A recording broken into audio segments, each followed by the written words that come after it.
What's up, everyone? Kawaii here, and welcome to episode 29 of the Weebs Roundtable podcast. In this podcast, we're going to be talking about our mid-season impressions of the winter 2022 season. So joining me right here is Mad Out of Culture, Memory NK, Rio Station, and Oliver Smiley, aka Smiley Reacts, who hasn't been in our podcast in quite a while now, but he is here right now. More specifically, mainly to talk about a very specific topic. And a very specific series close to his heart. Yes, that's right. So without further ado, let's get to it. So as usual, we're going to go on my aim list. We're going to start at the top of the list, and we're going to work our way down. So that very topic that I mentioned earlier is, of course, Attack on Titan, the final season. So, quick question before we could dive into it. It's confirmed to be 12 episodes this season. So Rio and Oliver will this next 7 episodes cover the whole manga. I didn't realize it was only 12 episodes. Okay. Yeah, it's only going to be 12 episodes. The rumor is that there's going to be a movie. Yeah, that's what I heard too. Or a long OVA, but a long movie. This season or this part isn't going to leave off the whole manga. Y'all killing those guys on Mappa. I swear to fucking God, man. Mappa is actually doing a really good job. I have to give credit when it's due. Yeah, they're doing a smashing job. They kind of have to be honest, because if everything goes wrong with AOT, then the press and the social media can damage their reputation. So they're very It gets nasty with on Twitter. Like, I can't tell you, like, you can't. So, that's why I stay quiet about this series on that. That's why I think Rio and myself are going to remain quiet for the first little bit. You anime onlys, go straight ahead, please. So Oliver and Rio, when do you think the season will finish, though, based on your manga experience? That's a hard one, honestly. If they're not going to cover the entire thing, and honestly, yeah, I know, and I'm just trying to think of because it's been a hot minute since I read the manga. I'm just trying to figure out. Okay, that's happened. I think that's about to happen. So, actually, I think I may know where if they're going to end it. No, that's actually at the end of. That's the end of the manga. It has to be probably. They have to probably adapt maybe 6 or 7 more chapters, maybe 8 at the most. They've been adapting 1 or 2 I've been told 1.5 chapters. They've been told that 1.5 and 2 chapters. The other thing that they could possibly do mind you, I don't think. Has there been any announcement of them doing a movie or an OVA? No, it's just a rumor. Yeah, rumor. Just a rumor. Okay. The other thing I can think that they could possibly do then, because that's what they did with Demon Slayer, make one of the episodes 45 to an hour. Okay. Long. Yeah. Just remember, this has been done with other shows as well. Detective Conan does hour-long hour-long So yeah, they did. Yeah, they did. I feel like they'll follow the trend and probably do a movie because that just seems to be Well, I don't remember which particular episodes Conan did hour-long episodes on, but yeah, they did a few. It did quite a few. Well, I mean, that's just one example, though. That's just one example. I could be completely off of that. Yeah, because I heard the pacing's been a chapter or a chapter and a half per episode. Yeah, it's pretty good pacing. That's good pacing, I would say. At least they're not rushing through it. And and the Attack on Titan chapters are longer, so they're not 25 pages or whatever. They're longer. So I guess you can say we will most likely get a movie as a real announcement end of the season. Because I really doubt they're going to go all the way to the final. I mean, they call it a final season. But final season, part 3. Part 3. Oh, my God. Season 6, let's go! I wouldn't mind that. The actual final season. I mean, I don't know. Why you just call it... Season 4 then. This is season 4. It's Attack on Titan, the final season. Part 1. And then final season part 2. Make up your mind, like you're separating. And then they're gonna have like season 5 after this, and everyone's like, "Wait, what?" I thought it was the final season. I mean, everyone. I mean, a lot of reactors like use season 4 on the title, so it's like, season everyone's going with season 4 rather than the final season. But yeah, okay. I think that it just gets too confusing like that. That was more graphic in the manga. I'm just reminding myself of what's happened. I am literally looking at the chapter that was just adapted in the anime, and I've realized, oh crap, that was actually more graphic in the manga. Oh really? Yeah. Oh, are you talking about the scene with Ymir and then the 3 children having a big old meal? Yeah, I'm talking about that scene. Oh. I don't know if you'll be able to see it on camera, but do you want to see it? Do you want to see what the manga? I think I saw a pic of the chapter, and it did look pretty graphic in the manga too. So, I mean, I don't know if you'll be able to see this, but yeah, that's her like walking away, sort of thing. But then, like, you see like them literally chopping her up. Oh yeah, I saw it on Twitter. I saw people comparing it on Twitter. People say that Mappa kind of like censored out with the black dark stuff, like the background, so we didn't really see much from it. So. And so I mean, we already knew what happened. So. Yeah, they had seasoning. They just ate her raw. Wait, oh wow, they didn't even finish adapting shaking my head. They didn't even finish adapting that chapter. Oh, okay. At least put some salt on it or something. Okay. Mm-hmm. Oh yeah, remember? Do you realize that the ending from season 2 was already spoiled us for the final season? Yeah, it spoiled all these like. What we just literally had, yeah. I was always wondering like what the ending visuals were. Yeah. Well, guess now we know. Isayama, genius. Yeah. That's just crazy though. Like I think that you can say that for a lot of things in AOT, like how Isayama's like. He's literally like 10 steps ahead of everything. In his mind. He's had this thought out since the beginning. It's so insane. Like, he's planned everything. Like, literally everything. Of course, I mean, you can't have to be honest. At least you need to know how the story develops and stuff like that. Yeah. But that shows how good he is. So that's why he's been known as one of the best manga creator. Well, I'm not sure how the manga ends, but you can say from what we've been seeing right now is just peak, man. Like literally with the past 2 episodes with Eren revealing himself to be the real culprit to causing the whole I remember seeing a few memes about how Eren was basically manipulating Isayama this whole time. Yeah, it's Eren all along. All right, I had a quick look, and I think I know where they're going to stop. Oh, really? Yeah. Okay. Because actually, what I just looked at is probably the best place to actually end. Will it cover the massacre, though? Will it cover the massacre? No. No? Oh, then we'll wait to the movie then. So it isn't gonna. So the final season isn't gonna cover the ending of the whole series. No. Okay. Oh, really? No, there's going to be a movie. Well, if it's only 12 episodes, then no, they're not going to be able to cover everything. Unless, of course, they really like rush it, which I'm not sure. Attack on Titan, the final season movie. They have 16 chapters to adapt still. 16? Wow. Yeah. Yeah, so that would make sense. That would make sense if there's like, so say if they adapt like 6 or 7, maybe 8 more chapters in this part, and then the movie would be like what, 7 or 8 chapters, maybe. Yeah, I guess 2.5 long movie. Sure, why not? I'm all for it. I'm all for it, man. That makes sense. But yeah, so you think it won't cover to the end of the season? I mean, yeah, sure, makes sense, I guess. It's definitely not going to finish.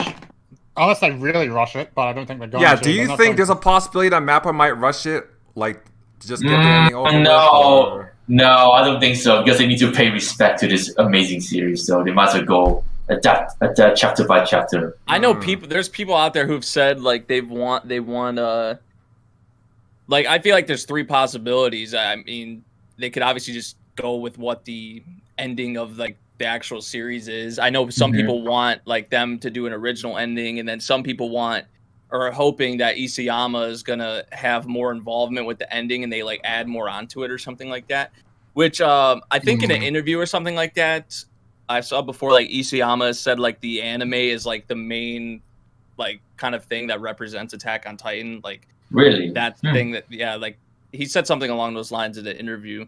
So I know I don't know if he's working on this season or helping out, like assisting at all. But I know like in the past he has. So maybe that is a possibility.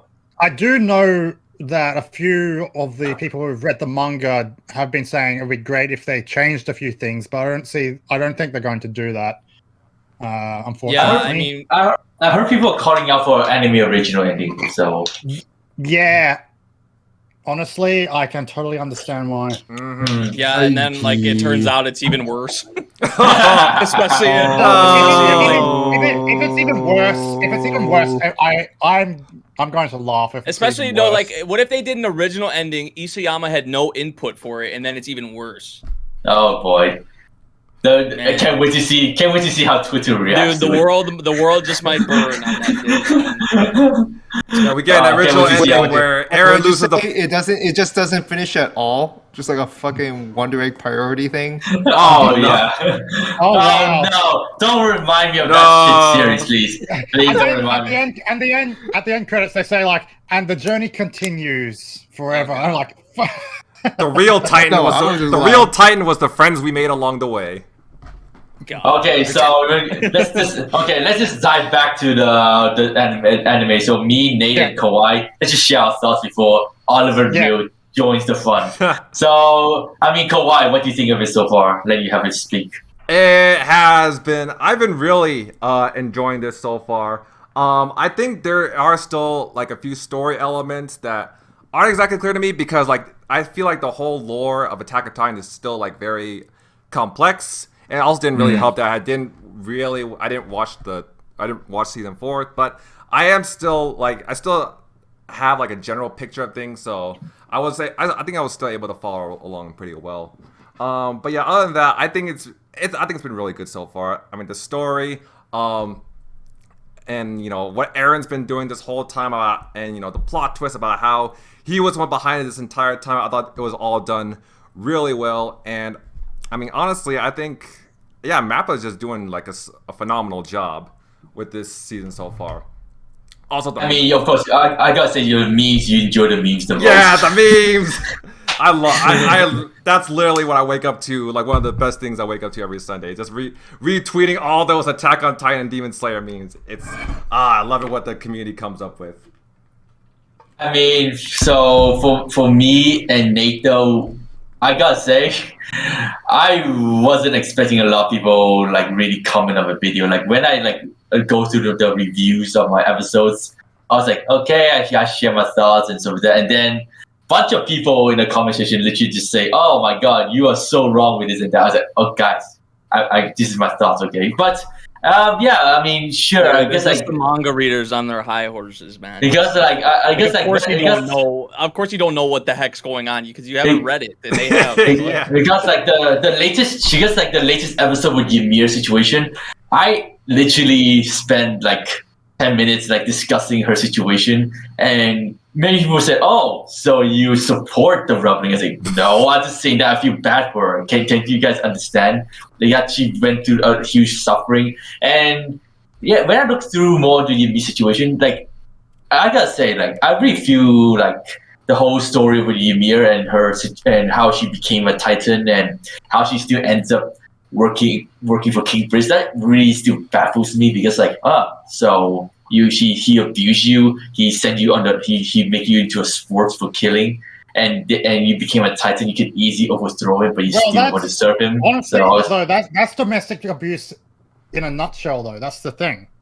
I mean, I find it weird how she couldn't like just overthrow the king, but she decided to just continue to serve him. So there's something going on there for sure. But I get that also explains so many things to the three daughters, those three wars. Like that was a cool three wars. Now, yeah. I mean, I can't have this theory back in season 2 already, but yeah, it was like, yeah, it makes sense. There are three daughters, and then you get to see the scene that she died and she lost the will to live, and she basically stuck in the coordinates building Titans. I was like, wow, damn. Yeah, it's like feel bad. Her backstory is pretty like fucked up. Honestly, it's because like it's 100% fucked up. Yeah, because when you think about it, like the reason why that it was really the first king, like who was the one that like he literally is the definition of like what being a shitty human is. Like, exactly. Like all the shitty things you can think about that make up a human, like is all a part of that guy. And remember this guy. He forced Ymir to use her Titan powers, and then people got this. They had this certain perception about the Titans, and it's not like Ymir wanted to do any of the shit that he was having her do. So it just spiraled into exactly over time. Calling her like a goddess, calling her a devil, like there's no right or wrong answer. It's just like she's just a normal human being, just serving the king, and she can't help it. So yeah, I mean, you can call her the devil because she killed a lot of Malays, but also Elden see as a goddess because she helped them. But all she just wants is just freedom, do whatever she wants. Just think that if she, like, I know, like, it makes sense, right? She was at the point where she wanted to literally die. That's why that's why she even like jumped in front of the spear. Like the king, if you think about it, if she didn't do that, the king just would have died right there. And who knows, like how certain things like play out or how we won't have AOT then. Yeah, all this AOT will probably never have happened because the king died. Yeah, but it's just like. I don't know. It's just fucked up, that whole like how it actually started and how people had these misconceptions kind of about the like the Titans from the beginning because of like how she was being used. And I mean, I do like I guess she really had no kind of like. I mean, she had the power of a Titan, though, so it's like maybe she could have done something, but it's like I don't know. Yeah, exactly. I was like, she did have children, and I mean, like we don't really know like how maybe like she really felt about like the king or whatever, right? Yeah, exactly. I mean, also, the one thing still a slave, remember? The one thing that also kind of bothers me is that, like, yes, we know that the three children ate her mom's spinal fluid and become Titans themselves and stuff like that, but how do they go about to spread the Titan virus? Like, I was like, do they want everyone to eat them or something, or did they inject them?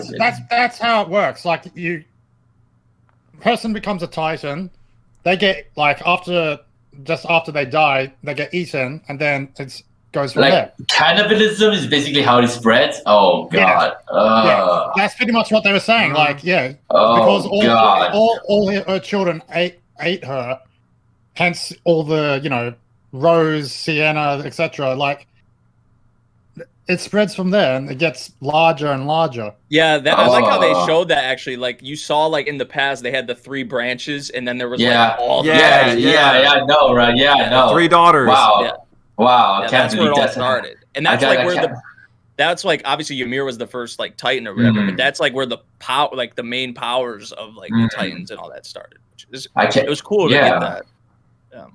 I gotta say though, it's kind of baffling to think that cannibalism is how we spread the Titan virus around and create a population of it. Although, how did the 9 Titans come about though? Like 9 specifically. 9 like Titans. The 9 special Titans. The attack. The attack Titan, the Hammer Titan. Those. Yeah. Like why 9 though? But maybe it'll be explained later on. I don't know. We shall see. Because like the backstory didn't really, the episode didn't really go into it really deeply. So I just like speculating. I mean, people say that was. I don't know. I just kind of got the impression that was like where it kind of all started. Was this isn't the JoJo universe, so we can't explain like, oh, it came on a fucking asteroid with an arrow in it or something. Well, speaking of how everything began. That alien-like parasite. That's apparently it's based off a real thing. Yeah, no, I've been told that like by 3 or 5 comments. I say I never heard of it before, to be honest, until they told me about it. Yeah, same here. Like, I mean, I've heard like people bring up like pathogens and shit, but it's like a specific like kind, and I'm just like, I've never even heard of that. And then they were bringing up some like Greek mythology and just like I was like, Nordic or whatever mythology. It was. Yeah. And then like I'm like, damn, Isayama must have done like some kind of research or like based like. Oh yeah, that's like a common thing. That's a common thing in fiction. Yeah, I know, right? What did he say again? Norse mythology, using that as a reference. They said Norse. Yeah, like, Ymir is like based off a Norse giant. Yeah, a frost giant. So I forgot it was a giant that got. I think there was something that the giant that got killed. The giant died. The giant died. People drink his fluid or something and becomes stuff like that. Oh yeah, that was that. I was talking about something else. You mean the serpent? Like, I heard you mean the world tree? You mean like the world tree thing, and then the no. I was talking about like I know what you're talking about before, like with the frost giants, pathogen or whatever, parasite or whatever, like with that, like. But apparently there's something in like I think it's Greek mythology or some kind of like that actually has to deal with like the 9, like where people theorize that that's where like Isayama got the whole 9 Titan, or like that's what he based it off of. Like I'm not good in mythology. I'm not good at myths, so. Interesting. Isayama, he went that far to like apply those theories. I've really enjoyed this part so far. I know, like, I've obviously heard it. I like what people say after this point. Like, people say this stretch that we're in right now is like the peak of AOT, and I'm just like, we'll really see. But I think it is definitely no matter what. I'm very interested to see like what path shit is going down now, because Aaron really seems like he's gonna go through with it. And I mean, it's already kind of like set in stone because of like what Grisha said. Like, it's already going to happen. Although I'm kind of wondering how will Mappa go about to animate the massacre of the rumbling. Like people have been saying that the scene with the massacre. There is actual parts in the manga that I am actually looking forward to seeing animated, because I'm really curious to see how they're going to do it. Do you think it will be censored a lot though? I really hope not. I don't think so. I don't think it's going to be censored. But what's going to happen is going to blow you away. I mean, just like, see, on a basic level, like, it's like, oh, he's using the rumblings to literally stomp everyone out besides the people on Paradise Island. But there has to be more that comes with that, right? With exactly. Is there? Is there really though? I mean, there has to be with certain characters. Probably, is there really? Whatever actions they're going to take, or however. This is one of the most interesting things about Attack on Titan, is because you really like Eren and Zeke, despite having different ideologies, you can understand where they're coming from. Like, you understand why Eren, wants to break free from the walls and start the rumbling, and you understand why Zeke wants to stop the Eldians from having children. And you kind of don't know what they're really both fucked up plans. Yeah, they're both fucked up plans. Yeah, but you understand where they're coming from. Zeke's may be the better, like Zeke's may be the lesser of the two evils, but it's like they're still both really fucked up. Yeah, I mean, Zeke. It is quite clear from the last episode that even Zeke has gone, oh fuck, I may have fucked this up completely. You can tell in his face that he's gone, oh shit, maybe I shouldn't have allowed this to happen, sort of thing. But no, Eren planned all this. He pretended to go along with it. But Zeke fell for it. That's the thing. And he's realized he's made a terrible mistake, especially after seeing, his father. Like, what did you guys think of that massive reveal, by the way, that his father could see Zeke? Oh yeah, that was well. Apparently, it was actually like an air hug or whatever. But that I saw him touch. I saw him touch him. I heard the sound effect. Well, but Mad apparently it is no. Sorry, Mad Lad is correct. They were literally touching there. I don't know if they were. No. Watch it again. Apparently. You hear the sound. You hear the sound, man. You can hear the sound and touch Zeke. Apparently, from like the only reason why he was even able to see Zeke is because Eren was behind him the whole time. The you memories. can see through Eren. Yeah, the memories. So really, like, Zeke wasn't there. Like Grisha could see, and it's not even like the important thing. Like, it's not even important that they like. Well, it's important for Zeke because Zeke actually got to see how Grisha really was and how he really felt. Like, that was the biggest thing about it. Yeah. But from what I was told, pretty much it was an air hug. I'm just like, damn. But still, like, I don't get like, I don't get like, I'm just like, oh, like that kind of sucks. Like, yeah, it'd be cool, but you still saw it, like, and Zeke felt that. So I think that's what matters more is that I went back to check though. He literally that was a touch. I heard the sound of the touch sound. So I mean, yeah, a lot of people a lot of anime only speculate it could be time traveling, but the conversation have a different It's not idea. exactly time traveling. It's like memories affecting the past memories and stuff like that. So yeah, future memories. And the only reason why Eren was able to do that is because like he made contact with someone with royal blood. He has the founding. Yeah, that's true. And he has the attack Titan power. So if he didn't make contact with Zeke, that's why he thanked Zeke. Like, thank you, Zeke, for doing this. So because this wouldn't have been able to even happen. So basically, having an original Titan power can go. So that's why he was able to. That's why he was even able to like do what we saw was because of of that. So, well, but if you notice, if you go back and look like throughout the episode, because I had to rewatch it like multiple times, like in the background of every scene when Grisha sees Zeke, Eren is always looking at Zeke. Yeah, that's what they. And he's behind Grisha. That's what a lot of people are pointing out. I mean, like, and then you mean Eren was just like Zeke was just all following it. Like Eren was just like, "Hey, yo, next clip." All right, I'm going to have to ask this now. I really am going to have to ask this. After all you've seen now, with Eren, protagonist or antagonist?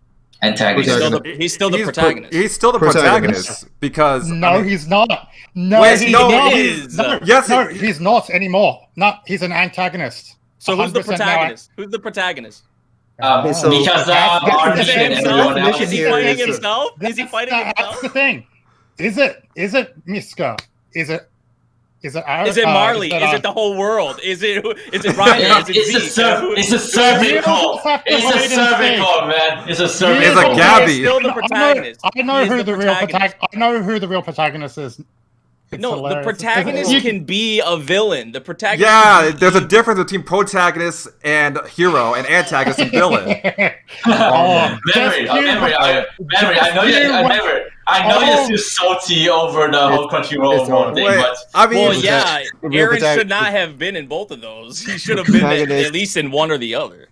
The protagonist must be Armin. Yes, I'll agree with Nate that yes, a protagonist can be an antagonist as well, but. That's not what I'm saying. No, that's not what he was saying.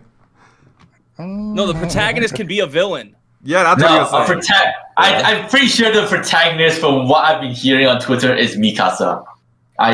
She's one of the protagonists, but she's not the main protagonist. I mean, she's one of the protagonists, but she's not the. She's not who the series is about. Let's just face it here, though. All right. Eren is a villain. Yeah, he's a villain. Yes. Right now, 100%. Like we can all agree on that. But he's still the protagonist. He's the main antagonist now. For there to be an antagonist, there has to be a protagonist. And are you telling me the whole world, the rest of the world, is the protagonist? Yeah, I guess so. That doesn't make any sense. I can't wrap my head around that. Protagonist now. All right, no joke. I'm going to inform this. The protagonist now is Zeke.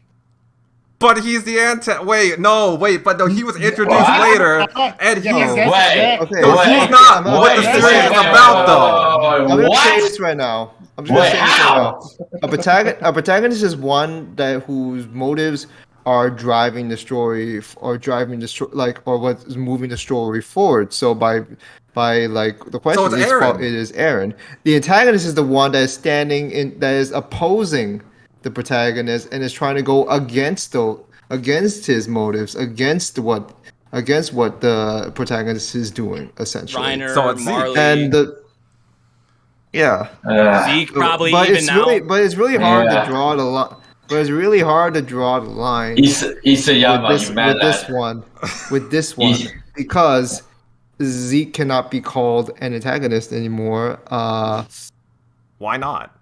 Like Reiner cannot be called an antagonist anymore. Reiner's not an antagonist. Right? Reiner's not. He can't.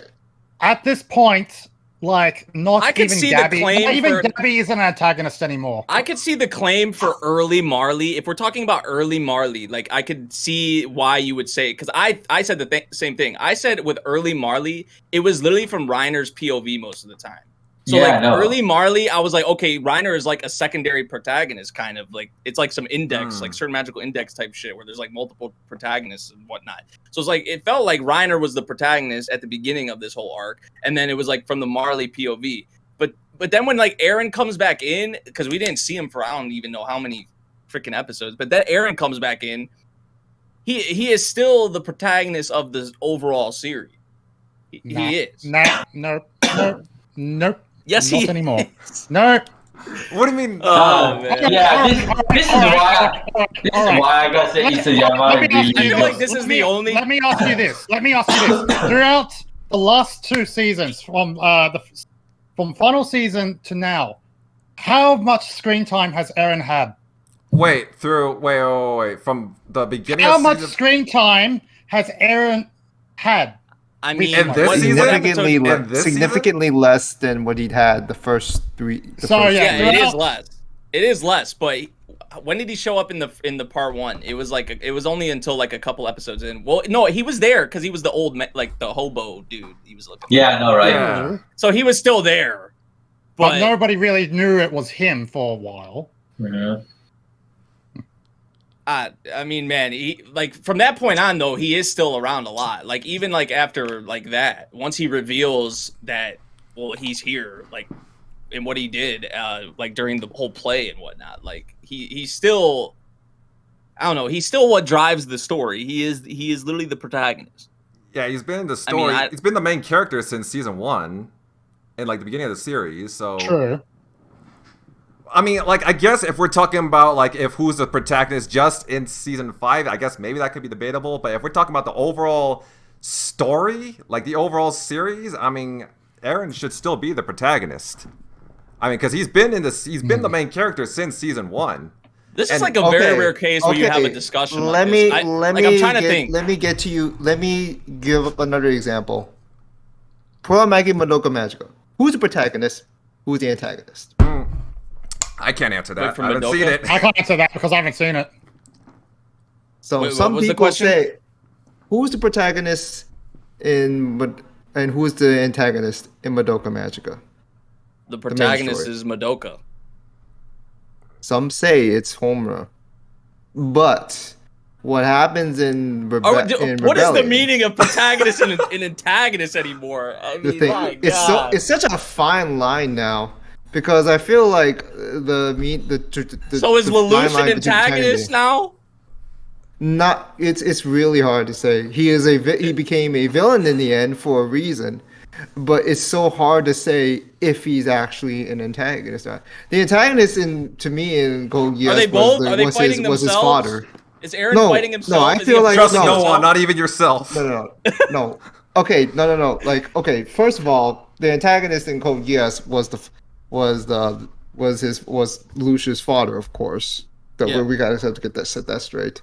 Right. For Attack on Titan, it's really hard because you can. There's a way you can be a protagonist and then switch up as an antagonist at times. I've seen a lot of shows fucking do this, and it's very hard to really draw that line because all of a sudden they're going along with it, and then all of a sudden they're opposing the very thing that they were fighting for. So it's really hard to. What's wrong with saying that he is the protagonist who is a villain? It depends on how you interpret the definition. Yeah. It's such a morally gray. I would have to just put where Eren was at one point morally gray, and he just like fuck it. Like I'm a blow up this damn world. That's how it is. So it's pretty much a Lelouch thing, but it's not that easy. And I feel like there are just different answers for that depending on how you interpret. I think just the fact that we're having this this discussion says a lot about kind of Eren's position in the series, just the series itself. This is a very interesting debate we have here. Yeah, you can't have a discussion like this too often about certain series. Yeah, I know, right? Only on Attack on Titan. I know, right? God damn you, Isayama, and you're fucking confusing. I mean, we just had to like just say that Aaron's just gonna be a protagonist and an antagonist. So, I guess that's how you can just say it now. I guess. I mean, I could see why. Like, I don't agree. I'm just gonna say that I don't agree, but I could see why someone would make the argument that he is an antagonist, at least for the Marley arc or whatever. Like, I could see why someone would make that claim. Well, it could be argued because of what happened, of what we saw in the background. Well, not the background, sorry, in the backstory with him, changing events so that his father, kills the children and all that. Could be argued that he's been the villain since the start. Yeah. That it's a loop. That much can be true. I feel like there is a loop. When I say the start, I mean like just before the whole, start of season 1. I mean, not like since the start of the entire world. I didn't mean like that. I mean like the start of this particular story, so to speak. There's just I think, Oliver, I'm pretty sure you might agree, like, there's just something about how Aaron just started all this time. Just like, when did he... And then it just happened. And then I'm just wondering, wait, there's something wrong. How did he even start all that planning? Like, when the start of the start? I'm just like, there's something's wrong. Something's wrong here, or he's just like a higher being or some shit. That's what really, really, really bothers me, and I don't think what I got from the manga explained enough. From what I got out of this is you could pretty much argue that Aaron's not even human anymore. I mean, he didn't even look human. I can see that, yeah. But they didn't even say he's like a god or or anything, or if he proves it. Like, it's just something that never. Dude, I mean, that just think about deep down how this is probably fucking him up. Because from seeing his dad's memories, he knew he was going to have to do this at some point. You think he wants to do this? No, he has I'm to. not saying about whether or not. Yeah. I'm not saying I'm not talking about whether or not he wanted to do this. It was like how he was able to start that out from the first place. That's something that I felt like that was not. That as may be well something to do been. with like how time works in AOT, because people say that it's all on one plane or something. I'm just like, okay, yeah, I can see what they mean by that too. Actually. Yeah, anytime you get into time manipulation type shit, it gets confusing sometimes. Yeah, I know, right? I know. I'm going to say you guys are going to enjoy the next couple of episodes because I'm sure I will. Oh boy, it's going to like seeing you guys put the pieces together of what's about to happen is great. Honestly, like, don't get me wrong, it's amazing what you guys. It was great build up. Like the way it is, despite that, and then because, all right, the whole what did you think of the last couple of minutes of the latest episode? Then, seeing the walls come down, the Titans come out, and I'm just like, everyone's and Armin's realizing and looking at Armin, and Armin's going like, Miska, this is not just 1,000 or so Titans. This is like. Oh yeah, at first. And then Misaka going, what? Yeah. Oh yeah, that was funny. But at first, no. When I say he's like, Armin he's on our side. Aaron, woo! Like he was like, yeah, this means he got the power. But then he's like, wait, something's wrong. I can feel it. He's like, hold up, something's wrong here. And then he announced to every audience that I will destroy everyone else at the Paradise Island. All I will say he just added everyone in the Ymir server. Everyone. You've been invited to join the PAP Discord. Even chair, even Historia's chair. Historia's chair. Even a little ass baby. Okay, let Oliver speak. I can't wait to see you anime reactors when it clicks for something. Something's about to happen. Something massive that hasn't been done. Well, that's not the correct wording. This thing hasn't been seen since maybe when was it? I'm going to say season 1. Maybe season 2. Because can I take a guess? Can I just take a guess? I think I already know based on that. I can take a guess with this. The survey code reunite or something.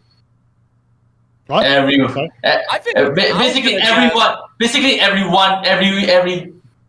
character that on the survey code were working together back in season 1 come back together something again, something like that. It has to be something bigger else. than that. It has to be I don't know. something You bigger guys than saw.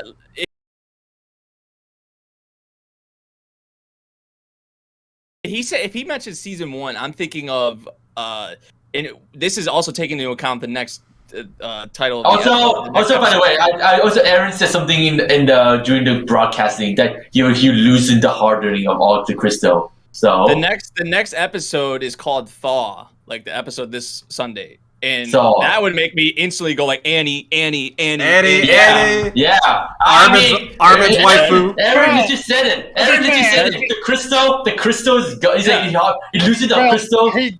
And it's back. Yeah, because the walls are coming down.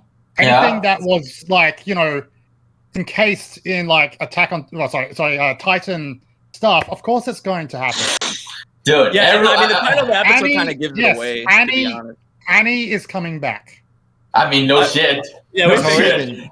No shit. That's gonna be cool. That's gonna be cool though. I'm like, we knew that was gonna happen, but it's gonna be. I guess it's gonna be like actually them showing it or like how. Like maybe there's some kind of other thing that comes with it or something. I'm pretty sure Memory and I will be using Annie in the thumbnail anyway, so whatever. I'm expecting you guys to use Everyone will be. Everyone. Will. Yeah, there's no way. Right? Yeah, I mean, it will be like 99% of thumbnail picture for this Sunday. Fucking hell. Yeah. I need to do something different in the But thumbnail. yeah, so far this part has been. It's been really good. I mean, this has been some of the best stuff in the series, in my opinion. It's been good. Yeah. So far. Anyway. So far, before the whole stuff you guys been telling. But Oliver, this is this. It's all gonna crash. Oliver, I saw a meme on Twitter that people actually gonna say that. I saw a meme. I'm not sure how much this is a spoiler, but I don't know why. But why is there an Avenger meme comparing it to AOT for some reason? Is there an Avenger meme? I don't know that one. I don't know why. Yeah, I haven't seen that one. Oh, I saw that in my server. Was Aaron like Thanos or some shit? Is that what? Yeah, something like that. And then everyone is gonna stop Aaron I now. can see it. So I can see it. I mean, he's making an enemy of the whole world essentially. Like, well, he said besides the Eldians, like people on the island, but who's Zeke? Iron Man? But you think all of the others are gonna go along with this plan? Like, no, of course not. Of course not.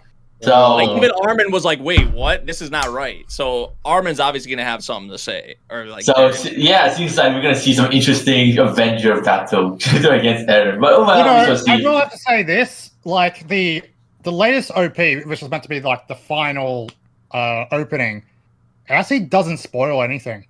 In all honesty, it doesn't show the OP. People were screaming spoilers during that. Actually. No, I don't know why this opening. They were saying this opening's full of spoilers, and I was wondering how. Was it because they showed like the rumbling? I was like, we all know that was gonna happen. Like, right? Rumbling. There's nothing. I didn't really see that as. I disagree with that. Like, there's nothing in the OP that is actually spoilery. Yeah, I agree. Yeah, I agree. Though, although there's one scene with Aaron looking into the rumbling, and then you see the gigantic skeleton thing. I think we saw. Yeah, we saw that at the end of the. Yeah. I think that's what people were saying. That's what we saw at the end of the last episode. Yeah, no. And holy shit! That looks nothing like a Titan, man. Like holy cow, that looks like a fucking gigantic Godzilla or something. But but yeah, I gotta say though, so I'm really enjoying AOT right now, and I can't wait to see how they react to Aaron starting the rumbling. And of course, you can say the opening is also one of my favorite this season. It's one of my favorite series. I really do like the OP for this season. I think it's Memory. Do you listen to the full song? Yeah, I heard the full song. Yeah. You know the part where he's saying like, you don't know what's inside of me. That part. Like in the second half. Yeah. I was like, oh yeah, that hits, man. That really hits. Yeah. I gotta say the opening is good. I can't wait. Now, one of the best openings of the season. Mm-hmm. Probably the best opening of this season. So no, up there with Osama ranking, to be honest. But yeah, I gotta say nothing. I can't wait to see what's next for Attack on Titan, and let's just see how they end the season. I know they won't cover the whole thing, but let's just see where they leave up. They're definitely not going to be able to cover the whole thing. I'll be shocked. I'll be shocked if they manage to just finish the entire thing within like the next 6 episodes. Oh, people would rage. 7, sorry, yes, you're right. Sorry, my bad. 7 episodes. 7 episodes. So, shall we move on? We spent like 40 minutes talking. All right, that's the end of our Attack on Titan podcast. See you guys. Yeah. Thank you guys for watching. Have a great day. Subscribe. Okay. Guys, thank you. If you guys are doing Demon Slayer next, I'm going to have to tune out for a little bit. Yeah, because he's only watched the first season. As I said, I'm going to start Mugen Train tonight. So. Oh, okay. Yeah. So nice. I don't want to be spoiled on that, and so I guess maybe I will sign out for the time being, and maybe just mind you, I do have work in a couple of hours, but hopefully we'll be done by then. But yeah, just contact me again, like send me a chat message saying we're done talking about Demon Slayer, and I'll see if I can tune back in. Okay, sure. Okay. All right, I'll be back hopefully. So later, I'll see you guys later. All right. Okay. All right. Kawaii, you're gonna have a lot of editing to do. Yeah, well, it's not the first time, won't be the last. Oh well. So yeah, Demon Slayer, Yukaku Head, or Entertainment District Arc, or Red Light District Arc, whatever you call it. I just call it season 2. I just call it season 2. Yeah. Yeah. Some people like the thing. Okay, before we get into the content of Demon Slayer, it's just that. I find it really funny how people go when say season 2, episode 1. Some people say season 2, episode 8. It's really affecting the algorithm. It's the same thing with Attack on Titan too. Like people say the final season, part 2, episode 1. Dude, no one does that. Trust me. I already seen like 1 or 2 reactors does that. I've saw people do that. So I saw it way more for Demon Slayer. Yeah, so they do like season. So for Attack on Titan, they do like season 5 or like. Season 4 part 2? I haven't saw anybody do season 5. No one said season 5. Yeah, people will do like season 4 part 2 episodes. 1. Yeah, I was like, man, I've been calling it season 5 this whole time. God damn it. YouTube's not doing you any favor with that algorithm. So, well, yeah, you can say Demon Slayer. Let's just go back to Demon Slayer. So, yeah, so episode 8 onwards. So, I mean, Yukaku Hen so far, I gotta say, it became a top 5 favorite animes of all time. I'm gonna straight up say it because like season 1 was like I enjoyed it. It's not like something that'll get me like oh my god, like go crazy. But Mugen Train was like okay with the Rengoku fight, but this one though with how the last 4 or 5 episodes went, holy shit! Like. I have never seen this quality animation since having viewed. So yeah, the most recent episode I feel like definitely surpassed like what anything they do. Well, maybe I don't know about Rengoku and Akaza. Like it's between like that what we had in the most recent episode. I'd say both of those eclipse what we had in episode 19. But I mean, the last like 3 or 4 episodes, like 2 of those episodes really stand out, but. Really, the last 3 or 4 episodes have been. Yeah, the fights in this season make quite a spectacle. It makes season 1, episode 19 look cinema, man. Cinema. It makes absolute cinema. The fights we got in season 2 makes season 1, episode 19 look like a pillow fight. It's no longer the standard. It's no longer the standard. That's how much the scene where Tengen like throw his blade with Gyutaro, like bro.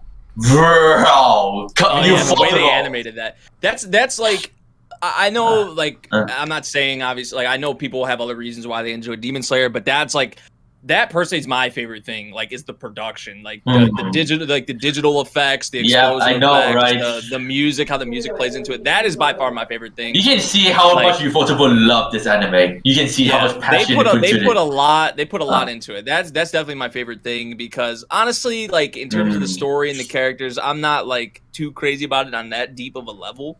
Yeah, it's not the worst thing.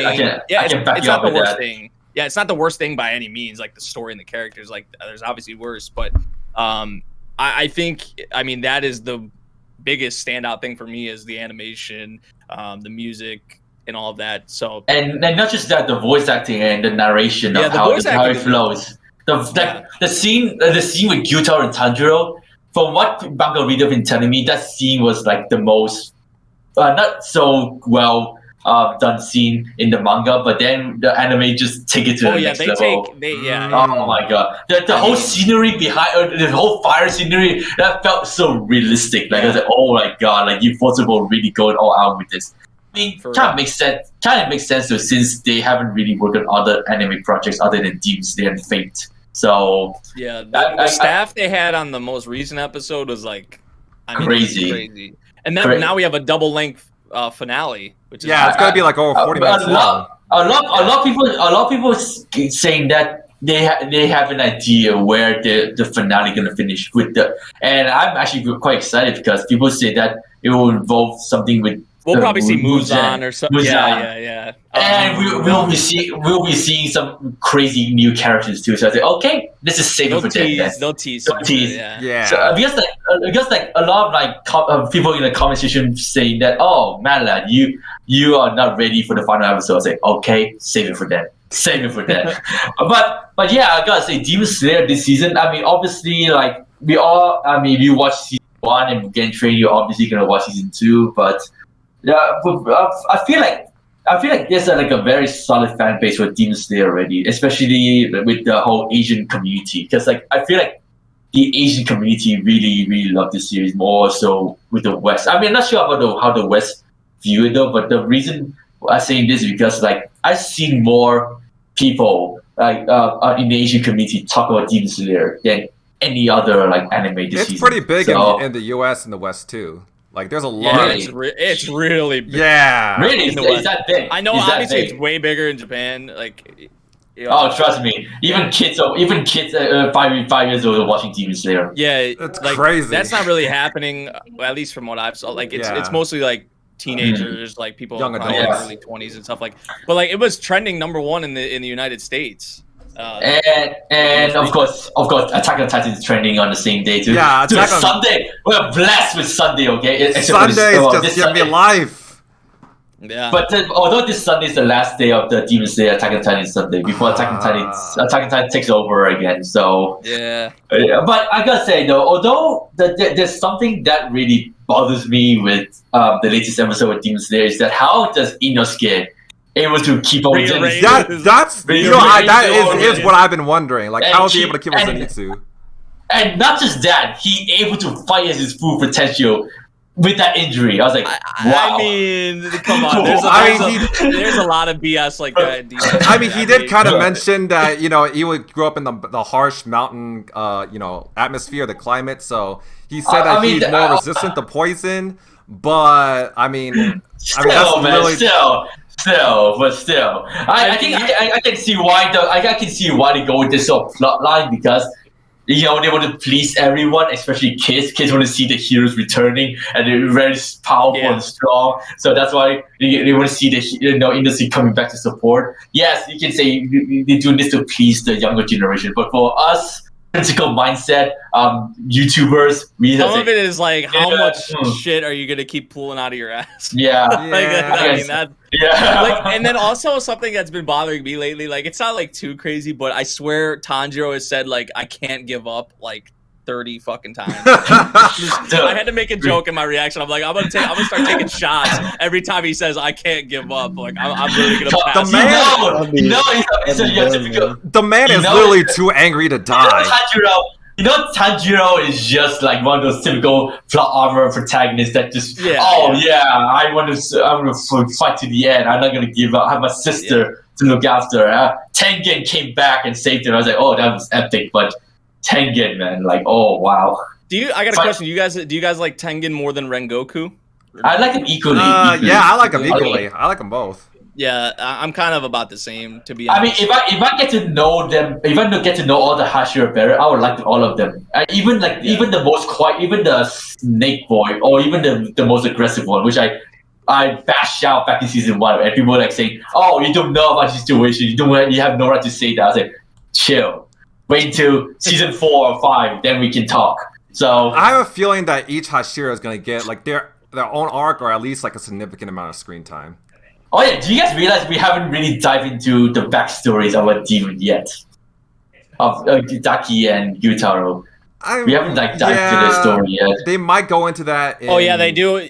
During the final episode, yeah, and they always do that. They're trying to make you feel bad. Feel sorry for them. Yeah, whatever. I mean, I won't feel much, to be honest, because since they already did enough damage in this arc already. So yeah, they'll probably do something where like because of like the whole brother and sister thing, like with Nezuko and Tanjiro, they'll probably like do something like along the lines of that, like because they've already kind of like. I think Tanjiro mentioned it. He said, like, oh, this is how me and Nezuko could have turned out. We could have turned out like them. Yeah. Oh, yeah. Speaking of and Nezuko. Vice versa. Oh, my God. Speaking of Nezuko, how do you guys interpret Nezuko's new form in this season? Oh, my God. Are we going to talk about... Okay. I mean... Oh, my God. She got a buff. I mean... Yeah, she did.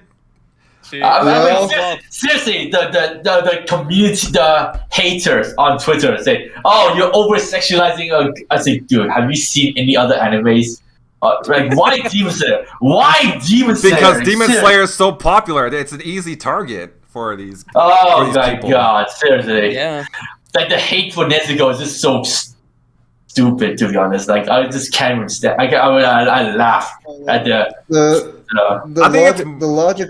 The problem for it, first time talking, but I'll just say that the problem with that for me is not her kicked up, is how the fuck is she kicked up? That's the problem. How the fuck is she? How is she upper rank demon level? The blood, I guess. Her apparently this theories that because of the Tanjiro heritage, they inherit the blood of the first Hashira, whatever you call it. Wasn't it mentioned? The sun breathing. The first breather. That's why Nezuko blood is special. So yeah. There's gonna be I read manga. There's gonna be one more thing that she actually pulls out that is just like another what the fuck moment in the final episode. I guarantee you, they will show it. I mean, I won't be surprised if she can survive the sun. I won't be surprised. I wouldn't be surprised. I won't be surprised if because her brother uses the sun. It's not that, but you'll see. Oh, really? Okay, there's more to it. Okay, but yeah, going back to Nezuko, I would say that she really stepped up with the she got some great screen time in. Imagine if Nezuko can control that demon form.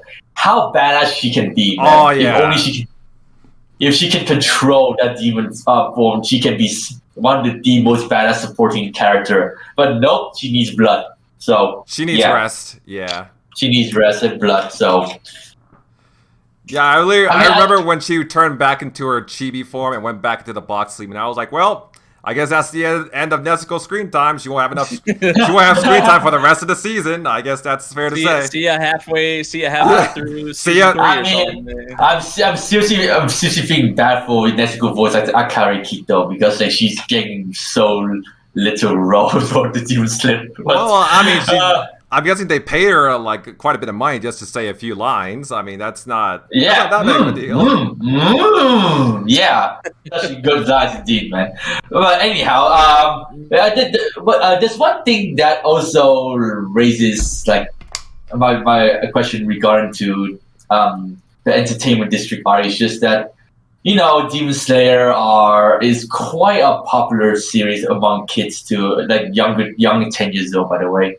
Having it at the red light district is just like, wow, interesting. So kids get to know about red light district already. I mean, to be fair, it's already been proven to have mature themes. I mean, you literally have Tanjiro's family slaughtered in the very first episode. So it's still kind of crazy to me that it's still being marketed towards kids. Or like, as a kiddie demographic. I think kids are cosplaying dead family members. But oh well. That's just on Twitter. Just on social media in Japan. But that's like the fact that seen how popular Demon Slayer has been, and just kind of makes me happy as an Asian because like, like usually like I don't see like people like talk about like for season 1, like there's already like a strong hype for Demon Slayer already. But seeing how much Demon Slayer really grew and how popular it gets in like not just like in Japan and the USA, but also in Vietnam and in Taiwan, like seeing how much people like talk about Demon Slayer and seeing how much people like really appreciate this anime, it just makes me happy as an anime fan because like it shows how much anime has grown over time and showed how much people really appreciate it. And I don't get shit comments on my Instagram saying, "Oh my god, you watch anime?" Because even my friends that doesn't watch anime watch Demon Slayer, so I'm quite happy with it. Like, I mean, it's mainstream now. I mean, yeah, it's definitely become a lot more acceptable than it was like 10, 20 years ago. So I'm quite happy with Demon Slayer and Attack on Titan because like I guess I Instagram this a lot. No one. Like back in my high school days, a bit of backstory for me. Like when I say I like anime, people just give me a dirty look. But now, no one give me a dirty look because they all watch it. So I'm quite happy with this. Really happy that Demon Slayer and Attack on Titan really like make the difference this season. And so yeah, that's all I gotta say. Of course, you can see Ufotable take Demon Slayer to the next level this season. I mean, the storytelling is still the same, right? With the more plot armor and stuff like that. But again, though, that's the whole point. Enjoy the anime. Don't put too much thought into it. Don't be too critical about it. Yeah, while we're at it, I mean, we can talk about the recent controversy surrounding the Demon Slayer, especially the latest episode, because a lot of people, I mean, I've seen a lot of comments saying, "Oh, Demon Slayer is mid, it's been carried by the animation, a better series deserves this kind of animation," but I mean, it's like, okay, yeah, I mean, like, Demon Slayer, it doesn't have the most groundbreaking story, it doesn't have the most well-written characters, but it's at the very least a really good time, especially with the action and the character interactions. And that's what I've always said. And you gotta appreciate, the cinematography and the amount of work that Ufotable puts into these scenes. Like, not just the action scenes, but like, just like scenes in general in the series. Like, you could tell Ufotable puts a lot of work into this. Yeah, exactly. Series. So, I mean, the people that could tweet about it and mid and stuff like that, this is what to be ratioed. So, yeah, just let it go. Just let it go. I feel like it's always been something that like, for the most part, like it has a very high like enjoyment factor. I mean, I kind of for me, like with the characters and the writing and all, like I know what I'm getting into. Like right? Like I wouldn't even say before I got into it, but like because I actually had read the manga like 5 volumes or so before the anime came out.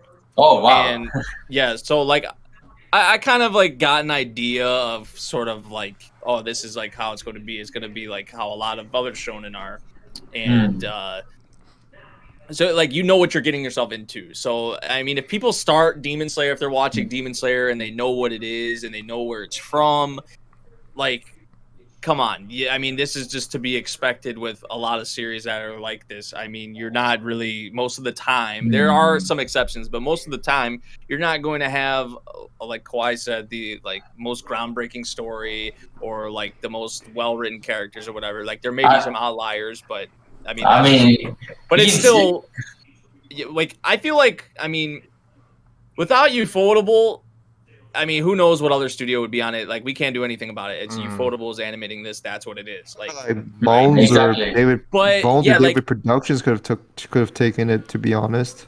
I feel like still would have been like really enjoyable. But I do feel like Ufotable does take it to like other levels that just other studios simply cannot. And that's really because I feel like a lot of their like digital, like Ufotable is the best at that shit, is like, especially with the digital like effects and exactly.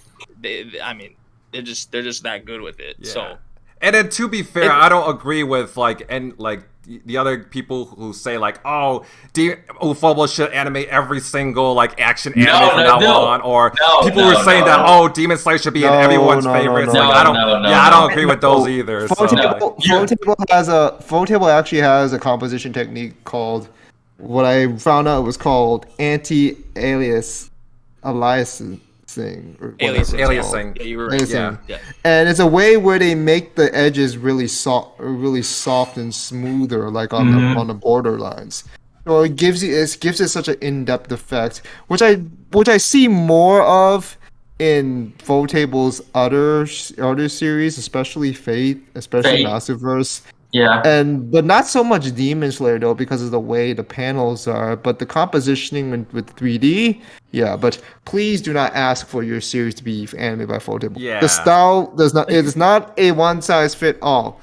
Don't ask KyoAni to animate your favorite show. Don't ask Mappa to animate don't ask Bones to animate your favorite show. It's not going to turn out the way you would think it would. It's funny. Just letting you know. It's funny how just shut the hell up with the whole thing. Like, I wish this could be like. And ultimately, that decision comes. It's actually funny how Tokyo Ghoul was trending on Sunday too. People say, "Oh, I wish Tokyo Ghoul get readapted by Ufotable and stuff like that." Like, did you see what Period could do with what the resources have? Now, get them. Despite my problems with Akadama Drive, that production value looked real good. Like, don't get me wrong. So if they can get and then also that Bleach trailer, pre-animated or not, when they can get the proper amount of things and not have to deal with some weekly take like with fucking Boruto, where it looks like butt cheeks every fucking episode. Don't get me started. Except the OPs.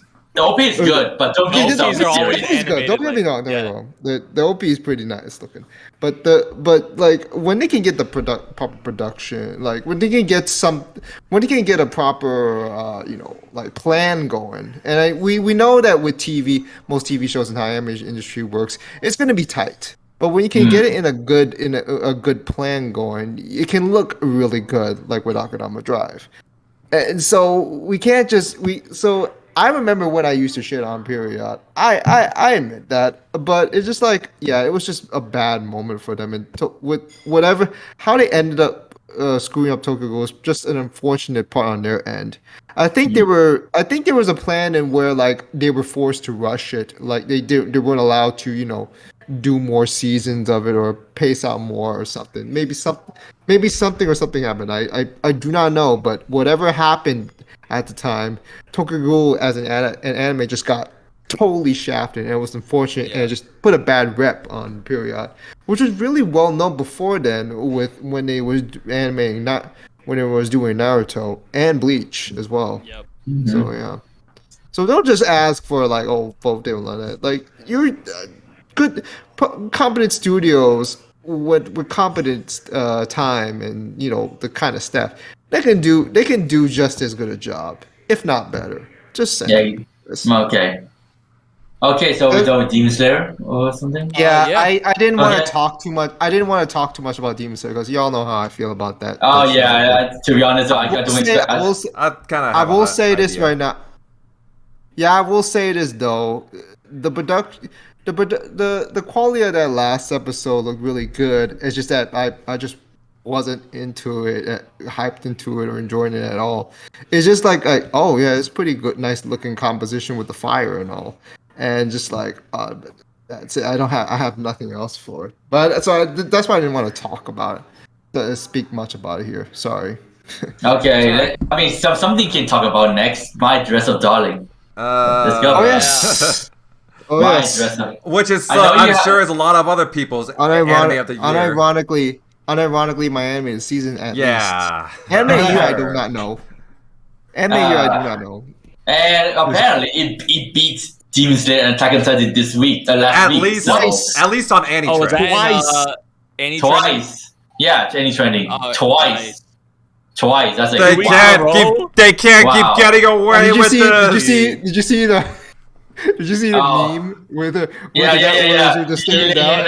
Yelena, I saw the meme. I shared it. Oh my god, can't keep getting away with this. At least it's not like Maruko-chan or something, like, you know. What are you talking about? That totally deserves anime of the season. I don't know what you're talking about. I mean, Miracle. Hey, show some respect, remember? Show some Miracle-chan some respect.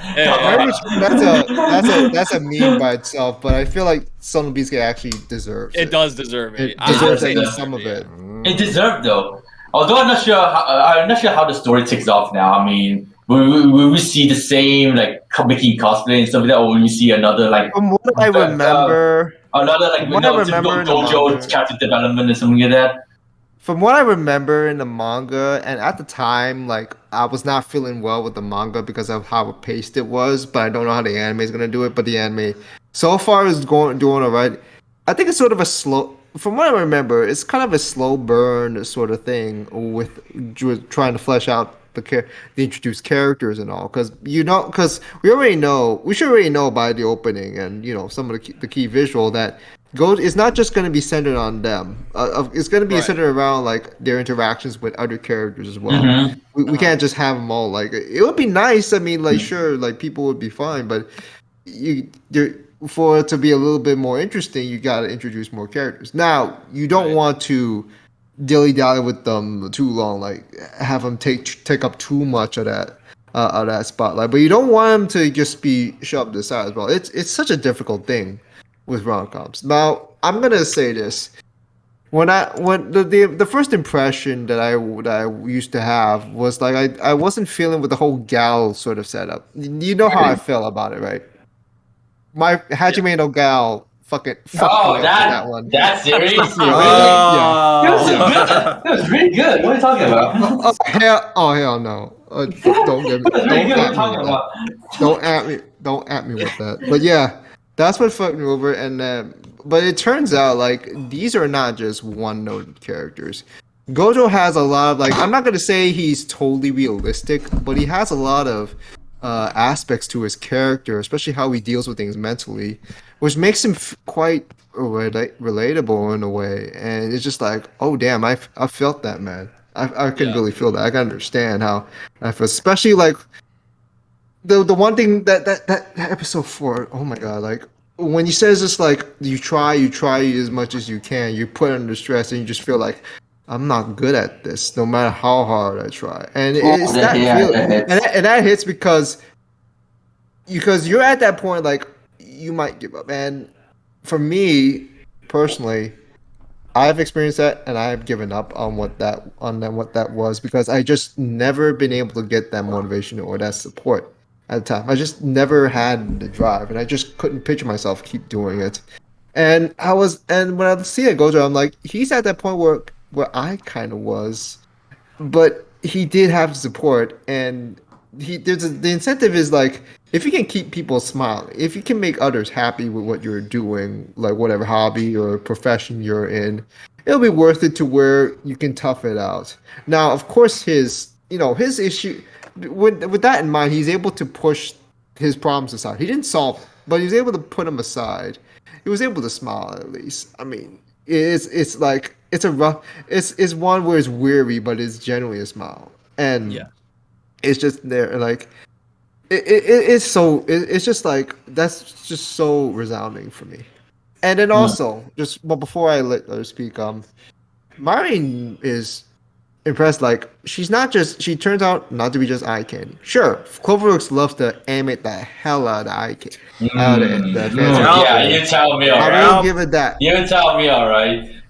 But she is more than just that, because like she's not the one where she just like you can tell that she's putting up an act, and like she can get embarrassed. She has shown it a few times.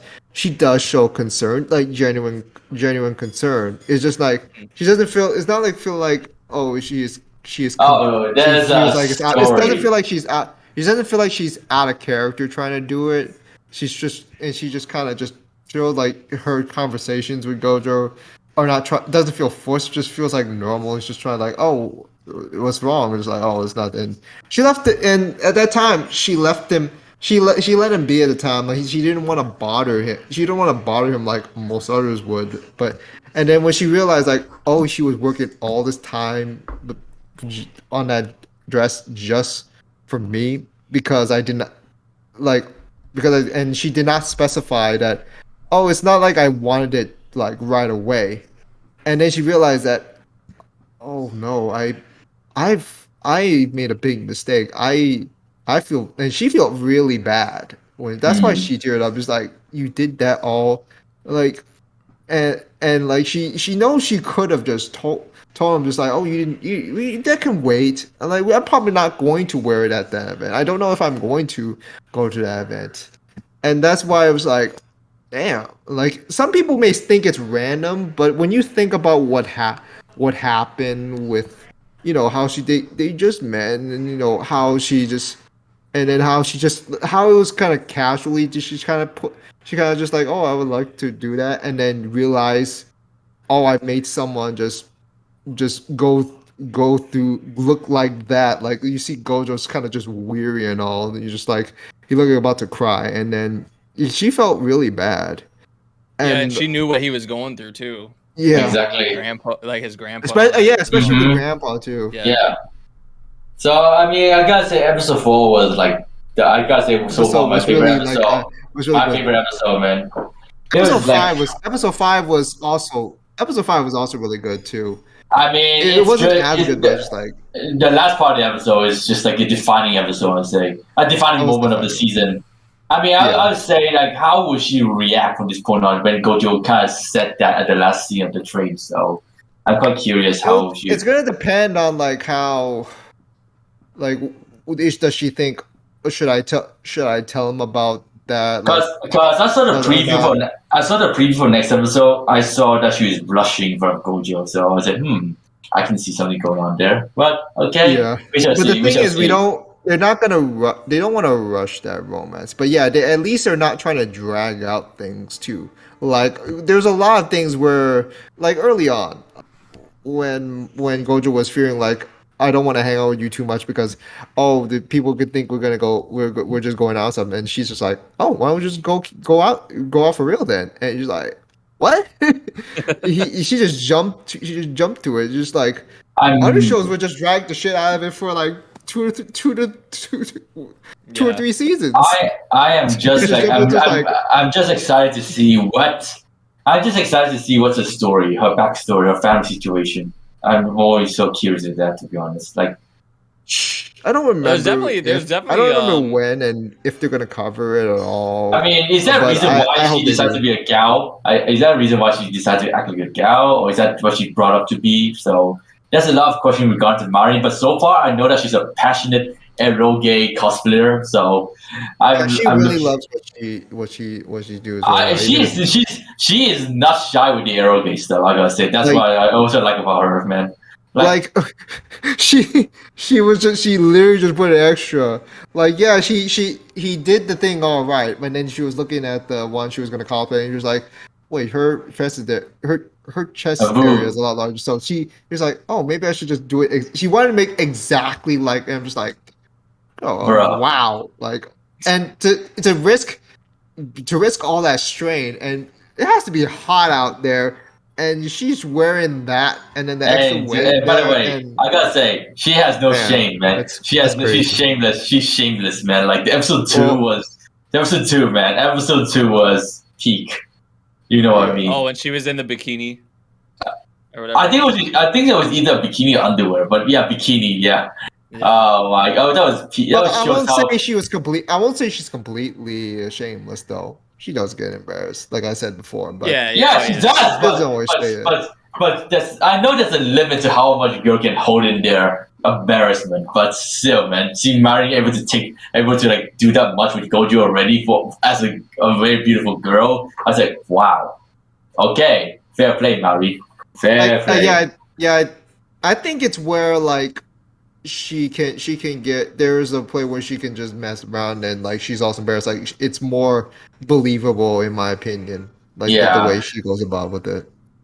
I mean, still though, I gotta say, the way she just go around, just do all that with Gojo, and just don't mind him doing this to her, that part of her body. I was like, wow, I can see. I'm not saying the part of her, like, they haven't really like this is just kind of speculation because they haven't really gone into it, but how I see it is like she kind of has like this playful sort of nature with Gojo because she knows like how he is, so it's like she's kind of trying to like help him break out of his shell, kind of. Maybe. Yeah, I mean that's how I kind of see it. Or maybe she's just herself then. Just be herself, just be very supportive and very active with Gojo and helping Gojo to break out the shell. And well, I gotta say though, Gojo, he literally goated. He literally made that cosplay literally like in over I think 2 weeks. That shows passion at many levels, man. Especially teaching us that if you have passion, you can do whatever you want. Especially what we're doing right now, making reaction content. If you lose that passion, you're just gonna stop doing it. I just wish I could have as much passion like Gojo has, but I'm like, I'm at that age where it's hard. It is really hard. Trust me. When he has to think about it one day.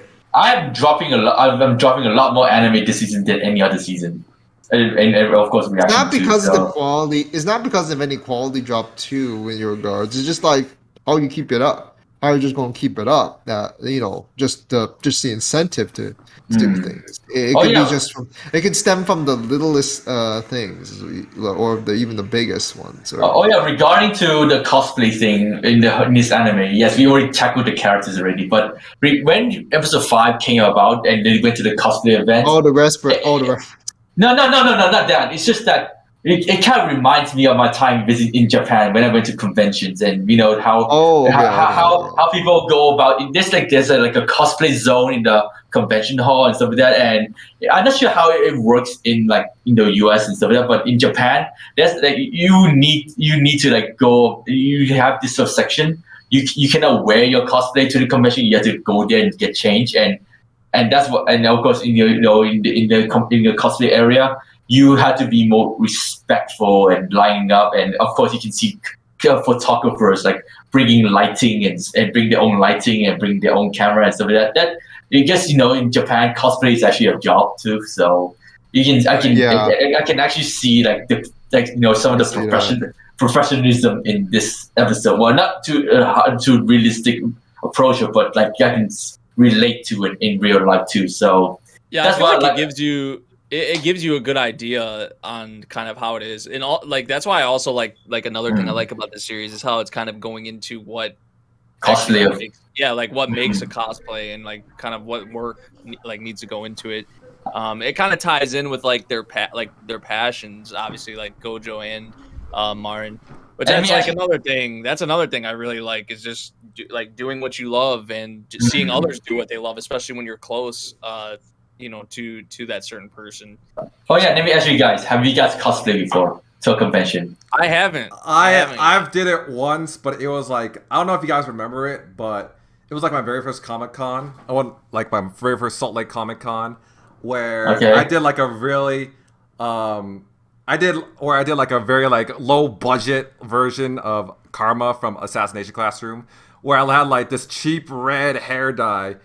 Spray on hair dye in my hair, and I had a black dress shirt and then a white t-shirt and then gray pants. I think Memory actually roasted me for that cosplay because he compared me to some Japanese musician band member or something. So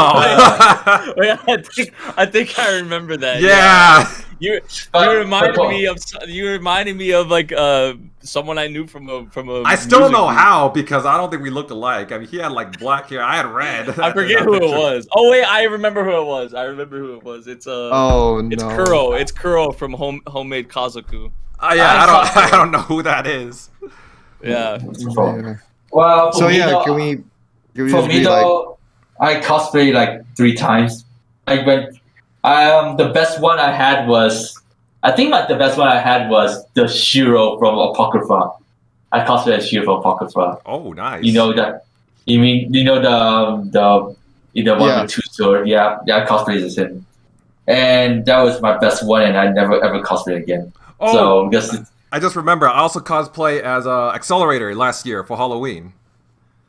Oh, good. Yeah, I haven't. So if you cosplay before, then you guys know at least how much effort is put into the costume and stuff like that. So you can relate to it if you like cosplay before. So yeah, and that's probably just on a minuscule scale, like probably for us, like we probably like you guys probably put a decent amount of like work into it. Yeah, but, I don't just think about like what Gojo just did. Like, I mean, my goodness. No, man, I don't make my cosplay. I buy my cosplay. Yeah, same here. Yeah, like this man made it from he scratch got the material, but he technically made it from scratch. Yeah, like so. Damn, I gotta say, this series is really the first 5 episodes was peak already. Yeah, now, it's been really good. I'm more curious of how episode 6 onwards will go now. It feels just so lively. Like, I love how they're like animating a lot of like just the character like animation, especially like with Marin. Like in the most recent episode, like when she was like jumping around, like you see her in the background, like she kind of has like a goofy expression, but she's just like jumping around. Like I love like little things like that. I just feel like it adds like so much more. Also, the voice actors did a good job with their characters too. And just like you guys know, the voice actress of Mari is a newbie. She's a newbie. She's doing a good job. Yeah, she's a newbie. I think she really had to get into Mari's character and try to picture like, oh, how do I act? Some of the lines, how do I act as her? Some of the lines, like I don't know if it's just because of the English translation or if that's actually what she's saying, but some of the lines like made me like laugh because she's like, blah blah blah blah blah. What do you think, my dude? Or like just like little lines like that. That's how gals speak. That's how gals speak. I know that's how they speak, but it's just like I don't know. It just reminds me of like my middle school days, and that's how like girls talked like then. Oh yeah, like, I mean, and Gojo and dude, the amount memes of Gojo, man. Like, oh my god, Gojo. I'm curious though, because I feel like they are gonna do something with the romance. Like maybe not anytime soon. Like it'll just be like a natural. Like I hope it's coming. You know it's coming. Yeah. Oh yeah. You know it's coming. Obviously they're it's coming. There's also the thing with that person from Gojo's like childhood who like shit on him pretty much. I won't be surprised if she shows up and she feels sorry. That's gonna be a plot point. And then obviously there's like these other characters like I think Ryu mentioned earlier that obviously they're somehow involved. We just haven't like met them yet. So what's that? Yeah, really good though. Really good though. We could probably move on. Okay. Oh, Arifureta. All right. So, I haven't watched this one. Yeah, before we get started, let's call Oliver back in because he's also watched. Yeah, he and I and Kawaii watched it, so we at least need some discussion for this. Yeah. I mean, we can talk about it a bit for now before he steps in, I guess. Yeah, I'm gonna message him right now. Yeah, Well, for it. Hey, I give you guys props. Real. Are you still watching it though? Yes, but I don't even know. Like, I'm just watching because I'm watching it. I'm just like, it's still the same. It's still the same. It's still the same production. It's still the same production value. Still the same story. Still the same. We're talking about Arifureta season 2 right now. All sorts of still the same. All sorts of abysmal tea that I can imagine. Okay, I'm gonna be honest. I don't know how. I've got a hot take here. Now that I'm back and we're talking about Arifureta, go ahead. It's better than season 1. Yes. Yeah, I think I can agree with that. Yes.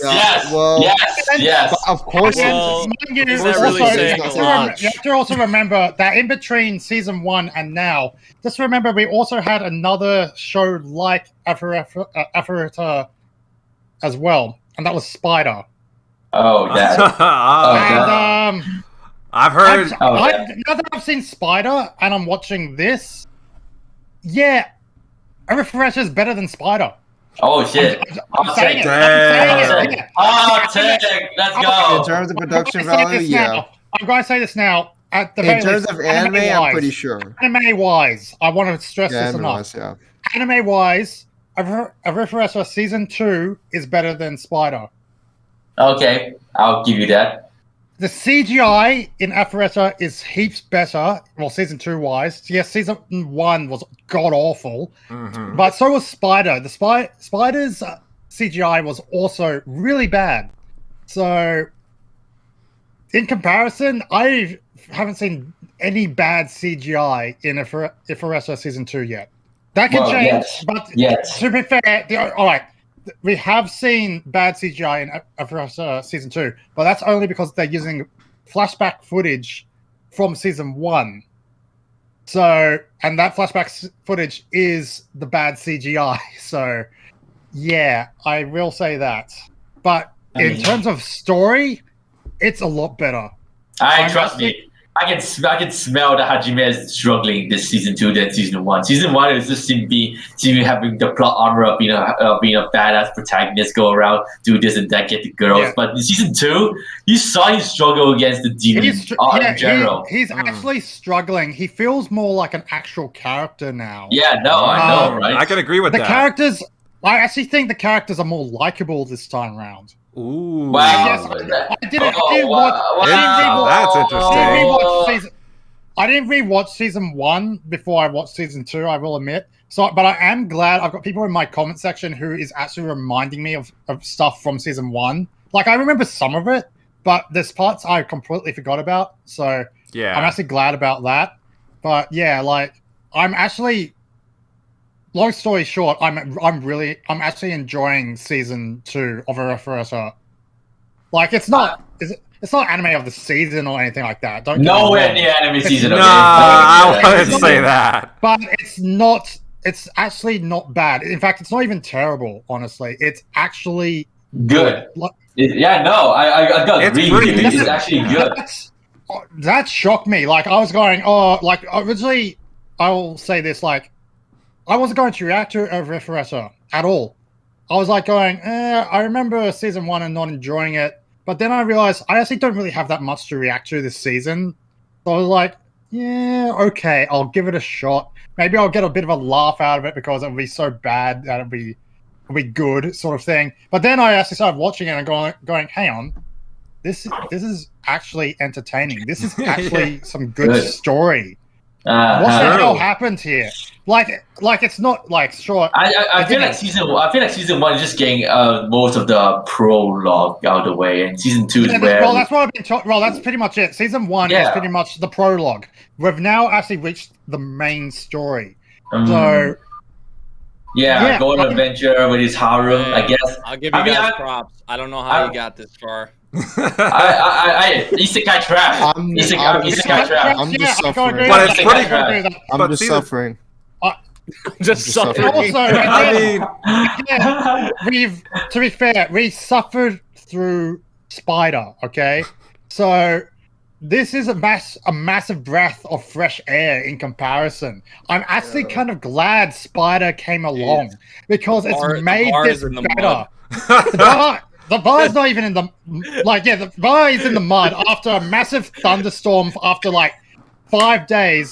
The mud has now gotten I don't know, leaves and it's hardening. The mud's washing away. There's a bit of dog shit in there as well. It's just that's how far it's become. It's like so yeah, the bar is very low. I know. The bar is very low. I know you're hateful, Spider. Okay, we can just save that for future seasons too. Okay, but I did not. I did not like Spider either. Actually, you know what?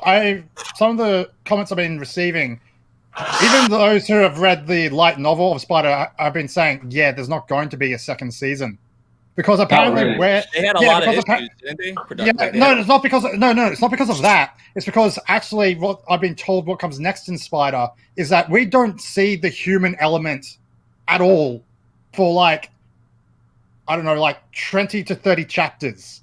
So we're now in Spider, apparently we're now going to be focusing on the demons essentially for 20 to 30 chapters. And apparently they don't want to adapt that. Shit. Yeah, that's what I've been told. Anyway, they don't want to adapt that, so Spider is dead.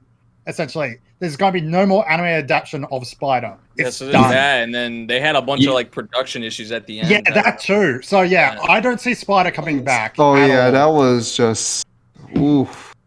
Oh well. Going back to Arifureta, I mean, Spider was back in summer season, by the way. But going back to Arifureta, I gotta say though, having Kaori part of the team, I gotta say at first I just enjoy her for being a very how to say, wacky harem girl in the team. But we can see that she has her role to play now, being the healer of the team. And I've been told that she's gonna get a lot more spotlight in season 2 because like season 1, I don't like her at all, man. Trust me, I didn't really like her. I like Shia. It didn't really help. She had very little screen time. As I said, in season 1, like with the characters, like they weren't that entertaining in the first place. No, like they made it boring. They made them uninteresting. Except for Shia, Yue, and Tio. Yeah, all right. Except for maybe them, but like for the rest of the cast, they made them so uninteresting. But now there's actual stuff I'm kind of going on with them. In. Yeah, like with the class group, like with the ones that have been split away from, Hajime. Like we've got this development that, it's quite clear the king and his subordinates are like being mind controlled. Yeah. So they need to deal with that. They need to work that out. With Hajime, we've got this at the moment. We've got the volcano erupting. Well, it did erupt. We've got like so many of these little elements happening. Like I did question, like where the in my reaction, like where the fuck did he get the freaking submarine sub from?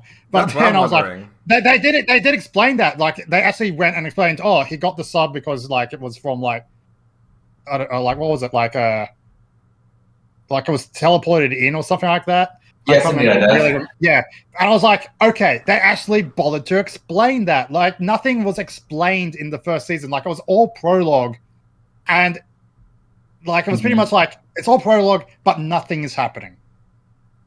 Mm-hmm. So yeah, I'm honestly like, yeah, I haven't even rated Arifureta yet, but at the moment, I would probably give it either like bordering on a 6 or a 7 for me, because it's actually it's actually more towards a 7 actually than a 6, because the 6 means it's fine. I actually do think it's good. So yeah, I don't rate my anime to the end of the season. So what's the point rating it now? So. Anyway, at the moment, I'm giving it a good 7 because it is actually entertaining. I'm actually getting something out of it. So, and that's the main thing, really. I'm enjoying the characters. I think the comedy is actually better this season as well. Like they've just gone and realized, okay, we made so many mistakes with season 1. We've heard their complaints. We can find a way to fix this, and they have. I mean, people pretty much watch season 2 if they enjoy season 1. So that's the thing. I didn't enjoy season 1, but I'm watching it because I thought it was going to be so bad it's good. But it's actually surprised me. Well, who knows, man? People still have their shit taste on Arifureta because of the monsters appearing in this past few episode. But again, though, it's a lot better than what we saw from season 1 anyway. So I think exactly. The CGI is a lot better. The CGI is already a lot better. Like, again, the only bad CGI we've seen this season is from the flashbacks that they've been using from season 1. So you can see the massive comparison in between. Like you see the CGI this season that they've actually worked on and not the flashbacks. It's good. It's like this is like the shock of the season for me, honestly. This is like I was not expecting this to be good. I was expecting this to be like terrible. And I'm just going to freaking laugh at how dumb it is. I'm just watching it for the girls. This is how badass they can be. I'm just more so curious at Kaori right now. How will she redeem herself in season 2? So that's what I'm more curious about. Yeah, I'm very curious to see where the story is going, and I wasn't expecting to say that. So there's a lot that can happen with Arifureta now that I'm actually looking forward to. So episode 5 tonight, so looking forward to it. So obviously, because I have changed my schedule up a bit, I always do Arifureta now on my Sundays, along with DxD. Yeah, because I'm honestly so busy now. Because honestly, let's see, Thursdays I've got Demon Slayer. That's the day I do Demon Slayer. That's why I'm doing Mugen Train tonight. So Fridays I now have a day off. So yeah, Sundays is now the day I do Arifureta along with DxD. Anyway. So yeah, that is it. Anything you want to say about kawaii? Anything you want to say about Arifureta? Yeah, I mean, for most part, I'm on the same boat as Oliver. I think this is like more enjoyable than season 1. I think it's a lot better than season 1, and that's mainly because like when I went into this series, like when I went to season 2, I was like, I kept my expectations low because I was like, that's the thing. Yeah, that's what I did. Yeah, I'm not. I was like, yeah, I'm not gonna expect the animation to improve. Hajime's still probably gonna be a badass. He's gonna still have his harem and all of that. So let's just see where it goes. He's struggling. You might as well see where it goes. But it definitely surprised me. And then all of a sudden he's struggling. The harem split up for a little bit. Like, the animation is good. Like, yeah, I mean, Hajime, he is struggling, but he still has his badass moments. Mm-hmm. Yeah, exactly. Like, there's a good mixture between him struggling, but also being a badass as well. Mm-hmm. Like, he knows how to strategize. That's the best part. Mm-hmm. And there's only a little difference between both seasons in a way, because in season 1, it was the producer. No, how is it? The studios was Azared and White Fox.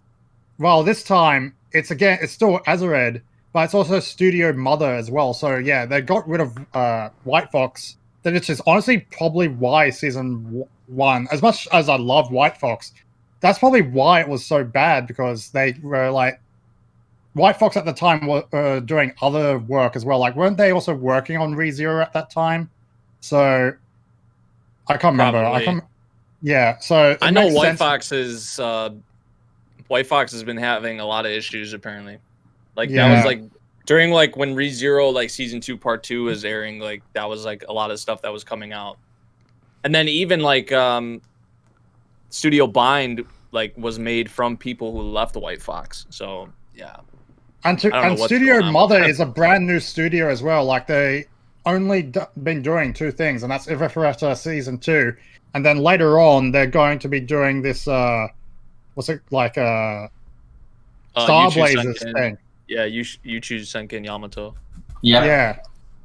So we'll see how they manage them, because if it's a brand new studio, I wish them the best of luck, honestly.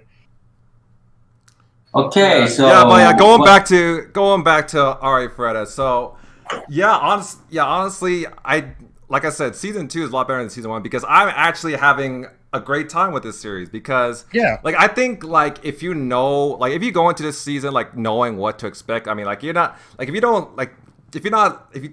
just don't be too critical about it. Don't expect major improvements from season 1. Just, I mean, like as long as you kept your expectations like a little lower, and then like if you expect more or less the same things from season 1, I think you're gonna have a good time with this, because I mean I know I have, because I love the scenes with Hajime being a badass. I love the there's interactions with the girls this time around. I mean, in fact, some of them did have some pretty good shiny moments, especially what we saw with Tio, with her flying out the volcano and delivering the message. I mean, it just it goes to show like that was so good. Like the doors closing in on her, and like she just like flying up. That was so good. Yeah, it was great to see, because like it goes to show that they don't plan on making her like a one note like harem type character. No, like they're actually gonna give her like some screen time, or like some development, or like some sort of development, if you will. So, and of course, as you guys said, the animation has definitely improved. And it's not spectacular. Like the 3D isn't like spectacular by any means, but it's not spectacular. But it's still it's still a clear improvement from season 1. In fact, it actually looks pretty good in some scenes, especially with the lava snakes. That's one thing I definitely noticed. Like the lava snakes actually look really good, and also a lot of source material readers have been pointing out the pacing has been improved as well, because as we know, season 1 was rushed to hell. But it looks like in season 2 they are taking their time with it a bit in terms of as a reader of the first 2 light novel, I can agree they skipped a lot of content from the series. You mean from season 1 or from this season? From season 1. I mean, I haven't read season 2 content yet, but. Yeah, I mean, from what I can see though, the pacing seems understandable with how things are developing. Nothing felt rushed. So maybe season 2 really taking it to the next level with the story now. I mean, maybe because also I'm not sure because like I heard the light novel is like quite popular in Japan. I mean, I live in Japan and I can see Arifureta has been promoted quite a bit. So maybe they need to pay a bit of respect for this franchise. So yeah, I gotta say I'm happy that season 2 is doing some good work with it. But I'm still keeping my caution up for upcoming episodes. So let's just see. Yeah. Yeah. Overall, like I said, if you can just like keep your expectations fairly low, and like if you know what to expect, I think you're gonna have a good time with season 2. Okay. Yeah. So, have a very low bar. Yeah. Yeah. So what's next? Vanitas. Vanitas no Carte. So real, this is where you can talk. Yeah, Well, these next ones I haven't seen, so Yeah. It's fine, but okay. But I don't know if I really want to say much about it. There's a lot of things that there's some good things out of it. There's some bad things out of it. I'm just gonna say like the music is great as usual. The production is still kind of on the nose. Like I don't know. Sometimes it doesn't feel like it's as well polished as it could have been. And so I mean, and so far, I mean, it's an enjoyable ride, but I'm not so sure about the adapting ways. It's just like it felt like from what I can remember, what it also even just felt like, even from stuff I don't remember, it felt like a lot of stuff was skipped. Apparently, in the latest episode, they skipped a lot regarding the Jean-Jacques dude, the one that was caretaking for Chloe. Really? Which is kind of weird because like you're supposed to show more.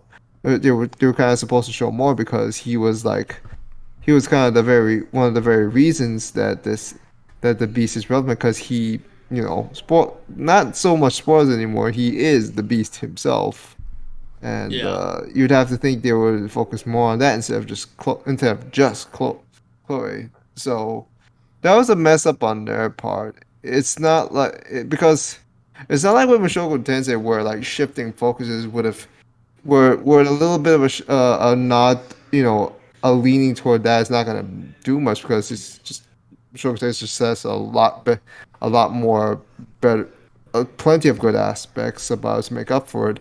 But this one's just like this was an important arc, and they just kind of missed out on putting into detail a bunch of things in anime form. Even if I don't remember, I just feel like there's just one scene. It feels like there's just this weird transition. I'm just like, wait, something feels like it's missing here. Like even if I don't remember, that's the weird feeling about it. Like it's still enjoyable. It still has that nice dark, sort of tense aspect to it. It doesn't always click, but it's like it's still consistent. Although the comedy can be a little it's a hit and miss at times, but it's just like in terms of like as someone who has read the source material, it just feels very off to me. For anyone else, like it may not matter as much, but it just felt like this just could have been handled better. I feel like Bones has been handling too much on her hands as of recently. I mean, if anyone else wants to say it. Yeah, I mean, I still have a lot of the same, because I agree with you. I think there are good moments in this series, but, I mean, I had, one of my issues, big issues with part 1 was, in real, high tense, emotional, serious kind of moments, they'll just randomly, transition to this chibi shit where they're just joking Full Metal Alchemist style. But it's but Full Metal Alchemist did that a lot. It's just the timing is just terrible. Yeah, the timing is terrible. I'll be invested in certain scenes, and then all of a sudden Noe and Vanitas are chibi, and they're just joking with each other. I'm just in the manga, when they do the little chibi stuff, it's not even emphasized. I think they're usually, I remember they showed it in smaller panels, so it's oh, okay, that's right there, and then they just don't try to flam in their face, but it sucks because it's anime form and it's just gonna show up right then and there, and it just feels so off-putting. Yeah. And so I felt like I felt like the emphasis on the comedy and the fan service aspects of the show, what really is just bringing it down adaptation-wise. And it may not, and I know many people may not be enjoying of the vampire aspects of it. Like I know I'm a little mixed on that sort of premise, but I really liked because of the authors, what still draws me in Mochizuki, like because she did Bandora Hearts, which I remember enjoying the manga, which I might have to reread because Pandora Hearts is actually getting some sort of announcement or something in like maybe a little bit a week or like 8 days, 9 days, I think. But yeah, that's why I followed Vanitas, and the manga is a lot more enjoyable. I will tell you that it feels a lot more consistent with the tone and a lot more twists. It feels a lot more emotional, and I just felt like the manga. Like, I'm not sure. I just felt like the manga was misrepresented by the anime in one way or another. I'm not saying the anime is a waste. It's just more like it could have just been a lot better handled if they tweaked a little bit with this, tweaked a little bit. Don't try to emphasize that on this. It could have been a lot better. And just guys, like, if anything, just do read the manga if you're really interested, though. Okay. Well, I gotta say this first. I tried to pick up the manga, but I just kind of like don't really have a lot of time for manga nowadays. But for as an anime only perspective, part 2 of Vanitas no Carte. Well, I can see it's getting somewhere with the plot now. Well, with this arc, especially with the whole mystery around Chloe and John. And I really like the fact how our girl John really get her moment in this part 2 of the second half of the season. Well, obviously, you can say I can see where the main criticism come from Vanitas no Carte is the fan service aspect of the vampires and stuff like that, and especially the episode 14 with John and Vanitas in the cabin. I would say that was like, okay, spicy. I honestly thought it was gonna be a lot like more, like I don't know. I thought they were, because I feel like even in part 1, like they did like crazier shit. So I thought it was gonna be like a lot more like juicier of a scene. Well, it's still early in the season, so I think there's gonna be more stuff like that. It was handled okay, to be honest. I mean, John was just being very supportive to Vanitas, so very I can't really say his fan service. Very supportive. I think it was cute seeing her like the next day she was like, what have I done? Yeah. I actually did like that.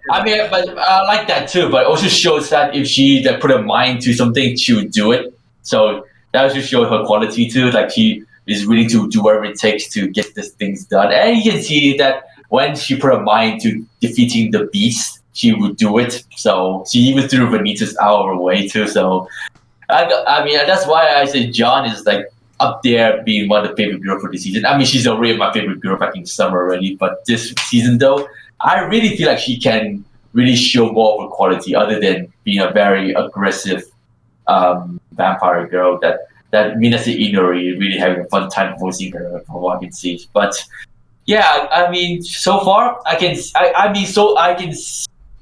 kind of understand where Ryo is coming from this in terms of like the adapting of the source material and the pacing of the story. I mean, I feel like the backstory of Chloe, it's summed up quite nicely, but I feel like it could show a bit more, especially with the whole John with her and story and stuff like that, how those two really bonded over time. I mean, yes, it's so hard to bond it, but I feel like there's something more added to there, if you know what I mean, Ryo. Yeah, there could have been just more there. I feel like there's more to add there, but again, though, they just want to get going with the story. They want to big reveal that Chloe wants to do something with the world formula by making this stuff humanoid body. I was like, interesting. Okay, but again, though, I'm watching Vanitas no Carte for the great scene to come, especially with the fight scenes, and most importantly, like I feel like I really do feel like the dialogue moments are like something that I also enjoy, even though it's not something that I enjoy from anime a lot. But when it's just like there's something about it that gives you sort of like mystery feeling to it that I really like enjoy watching. So so part 2, I'm enjoying it so far, especially with the new character as Photo. I mean, I gotta say, meme wise, as Tofo, meme wise, yes, we know. We're missing for a girl and he have pink hair, blah blah blah. But fake reference, I'm telling you. Pink hair, whatever. I even giggle me of it too. But I really enjoy Vanitas no Kase. But is it my anime this season? No, not really. Nah, sorry. It's just all right for me, to be honest. It's all right. Yeah. It's all right, to be honest, at best. Hopefully, it gets better near the end of the season, but that's usually you can say that to a lot of other animes. So that's just what I need to say about Vanitas Carte. So, anything else you want to add before we move on to Sabikui? For me, I mean, I think it's still too early for me to say if it's like better or worse than season 1 for me. But as of right now, yeah, I think I'm kind of on the same boat. Like I think it's pretty good so far. It's okay. I mean, aside from Chloe's backstory and the whole situation with her and Jean-Jacques, I mean, I think it's kind of more or less than what we saw back in season 1 with our favorite Vanitas, Noe, Jean being badasses. I do like Chloe's backstory and Jean-Jacques' backstory and just their characters in general. I do like the spicy scene that we got in episode 2. So yeah, I mean, again, like you said, Matt, it's not my favorite anime. It's not my favorite of the season. Like, I'm not sure if I would put it in my top 5 of the season as of right now. But as of right now, it's enjoyable for me. Although I will say that one of the things I do want to see again is more Dami. I mean, she's been absent since like what? Episode? What the hell happened to her? Yeah, where is she? What the hell happened to her? She's been absent since like what, episode 11 of season 1. She won't show up. She's not even in this visual for the season. I'm suffering withdrawals here. Like I don't get me wrong, I love John, but I also love Dami just as much. Like, this is like, come on, what are y'all doing? Come on, Bones, get something. We'll say that. What happened to my Alice? What happened to my Alice? Oh my god. Never. I see. To be honest, though, I see Dami as Alice.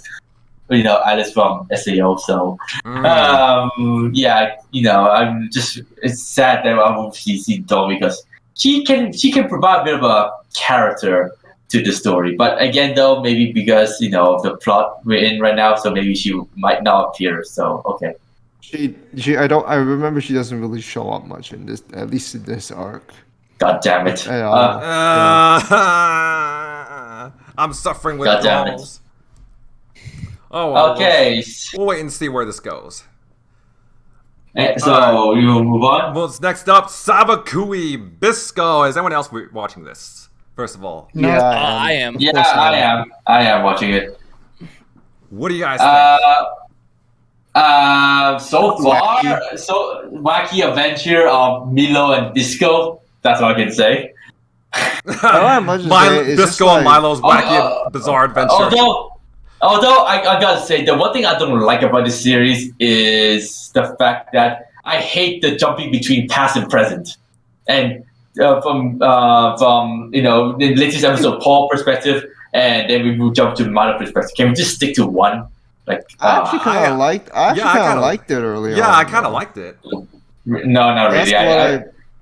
I find it so confusing, to be honest. So, because it reminded me of one of my favorite series in my Kana where the stuff was being told out of order, and so I kind of like when the stories kind of just do that, but they kind of have to be like wacky sort of shows with a lot of just interesting sort of stories, and that's the one thing I was trying to look for with Sabikui Bisco, and it's so far. I mean, there's some fun with it, but it's just like I don't know how to feel. It just feels like it's lacking something in terms of like just the show. Like the premise is cool and all, but it's just something about the show that is just lacking. Like I'm not like maybe I'm just not into the characters at all, or it's just like I'm just not like really feeling it with where the story wants to go. It's just I don't know much about the source material. I do know that that's going at a pace where they're only going to adapt one volume in the single season, and there's some anime original stuff apparently from the latest episode. Okay, interesting. So yeah, I'm mostly very mixed, somewhat interested, somewhat disinterested. Just like it's just there. It's just there.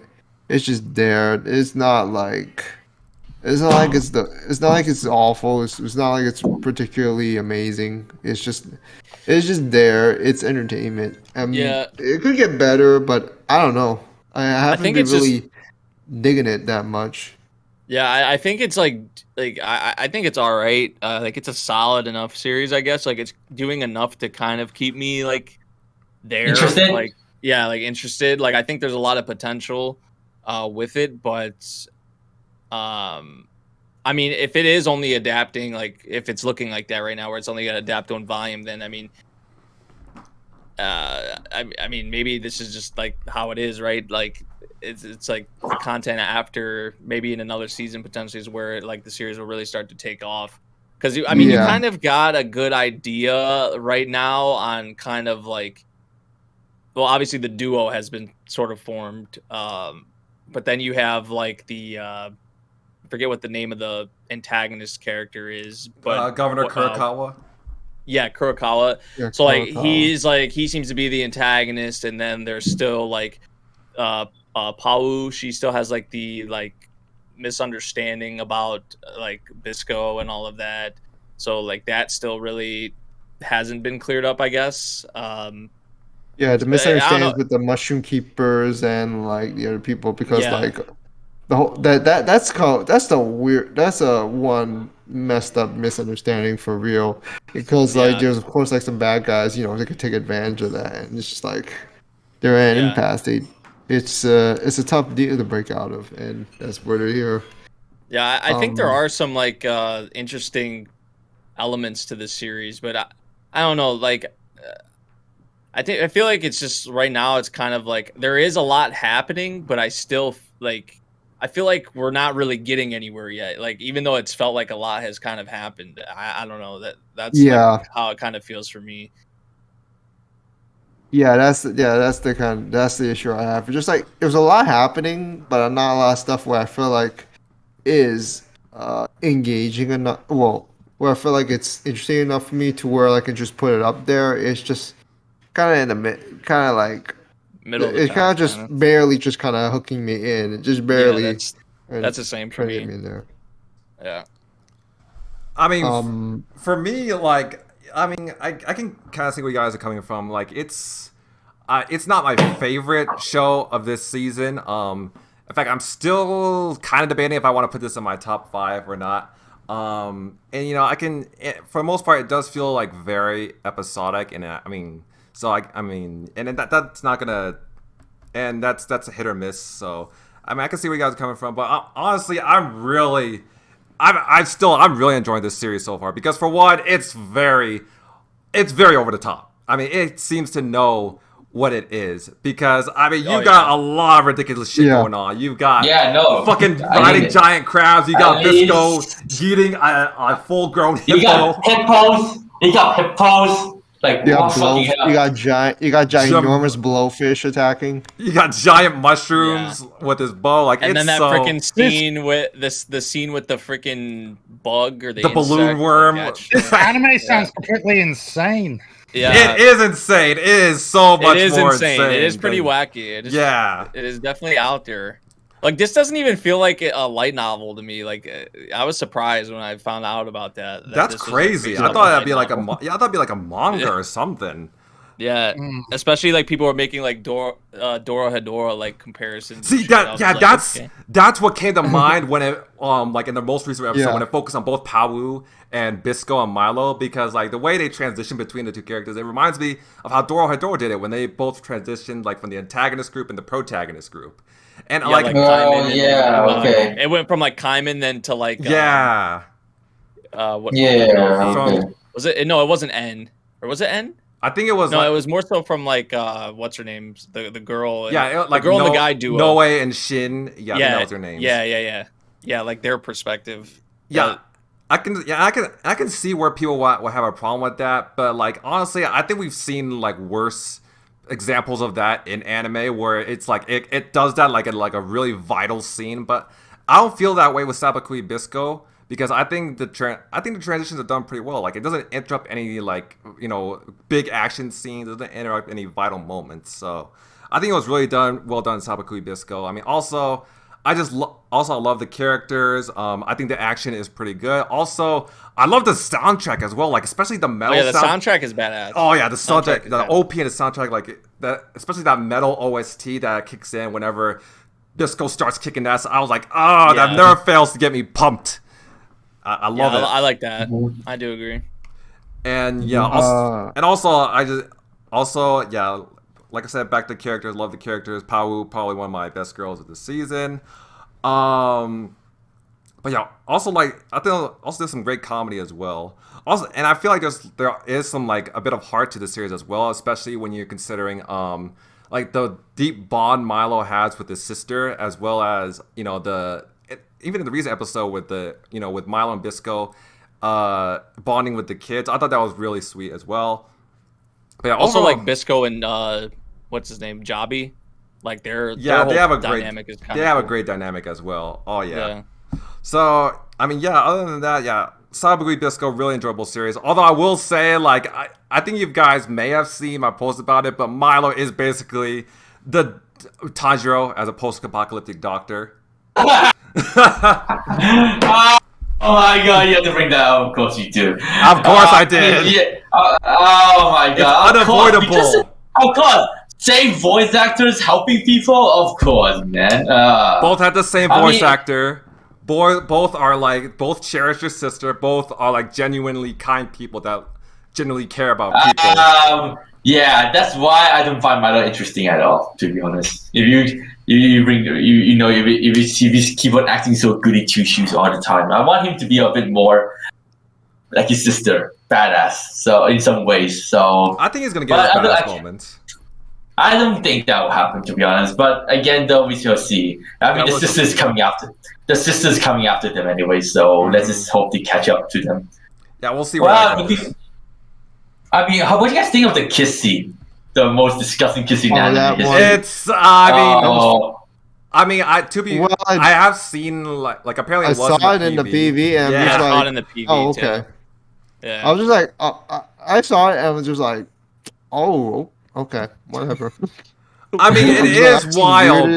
But it is wild. But then again, I really wasn't all that surprised because it does fit like the overall like over the top like insane nature of the show. So it is definitely the one of the most but still it is definitely one of the at least strangest kiss scenes I have seen in anime. So is that it for Sabikui Bisco? I think I have nothing more to say. I have much to say. So. But the next one I have a lot to say. Oh yeah. So I was going to say, I need to head off to work soon. Could we possibly just skip a few and you guys can come back to those later? Oh yeah. Could I possibly either talk about Takagi-san or Princess Connect? Yeah, go ahead. I mean, I go ahead. I didn't watch Princess Connect, by the way, so I didn't want to say anything about it. I haven't watched both of those shows. Okay. I've watched both, so yeah. Which one do you want to talk about first, then, very quickly? It doesn't matter. It doesn't matter. All right, how about we do Princess Connect then? Okay, go ahead. Yeah, that one will probably be quicker. Yeah.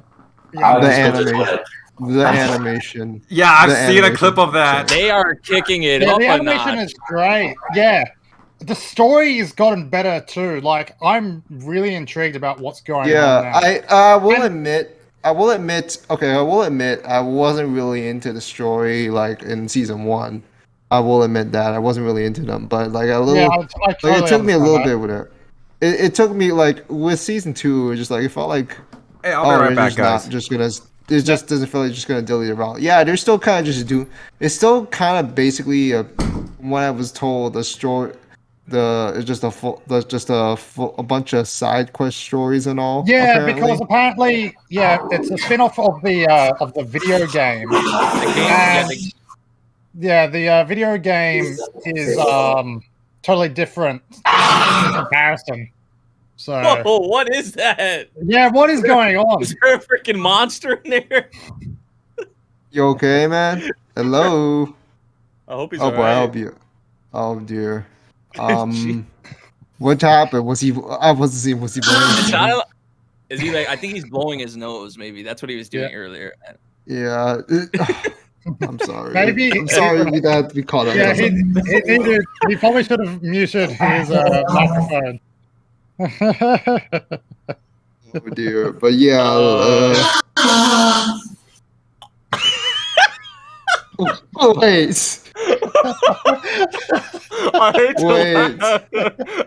Wait. Wait, Bad Lad. You alright here? You alright? Is it Mad Lad? It's Mad Lad. It's Mad Lad. It's Mad Lad? Are you okay? I'm actually concerned. Hello. Yeah, I am too. That did not sound. No, you all right there? Oh God. I just. I want to. Maybe we can move on. Maybe we can move on. I want to assume he's okay. I don't want something very wild to come on this. Please, cross my fingers. Please, let this man be okay. But yeah, it's. Anyway, yeah. Just about Yeah, Princess Connect this season's been good. Yeah. Just. Every time he starts to talk, it's like he knows you're trying to talk or something. I don't know. Oh God! Oh, this is a new thing for a podcast, right? Please cut this out. Yeah, the universe is obviously trying to tell me. The universe is telling me don't talk about Princess Connect. It's just going out its way, going. Yeah, you can't talk about it. It's okay. Yes. You're right, Mad Lad. What's going on? You're okay. We heard everything. Yeah, I have a bad nose today. Okay. Sorry. Oh yeah, I was so concerned. Yeah, we were worried about it. Shit. It was picked up on the microphone. And shit! We could hear everything, so we started cracking up. Sorry, guys. I didn't turn off the audio. Sorry. I thought this is sensitive. Like, what the fuck? I wasn't expecting to be that sensitive. Those blue microphones are. Yeah, this thing is hella sensitive. Like even with mono, it still picks up things. Like, what the fuck? But yeah, it's been really interesting. Yeah, I can see I have a bad nose today. Sorry. I know you're fine. Yeah, it's fine. It's all good. But yeah, like Princess Connect's the story starts to get interesting, especially when the story has really picked up. Yeah, and I'm actually digging Yuki's character a little bit more. I think it's because he started talking now, which is he's actually starting to properly talk, which is good. The other thing that I like one thing that actually made me go, oh shit, is when Pecorine was teleported away. I was so mad when they left it off on a cliffhanger. That had me more riled than any cliffhanger. She disappears and then immediately was shown that she's in the throne room, and the one in charge, or the one that's in charge of the whole kingdom is there. Is I'm just oh shit. Yeah, I was just even though I wasn't into the story, but just wait, something is going on. I knew from season 1, there's still something ongoing there. I do not know if they're gonna resolve that anytime with season 2. I'm not sure. I don't think it's going to be resolved because again, it's following the game.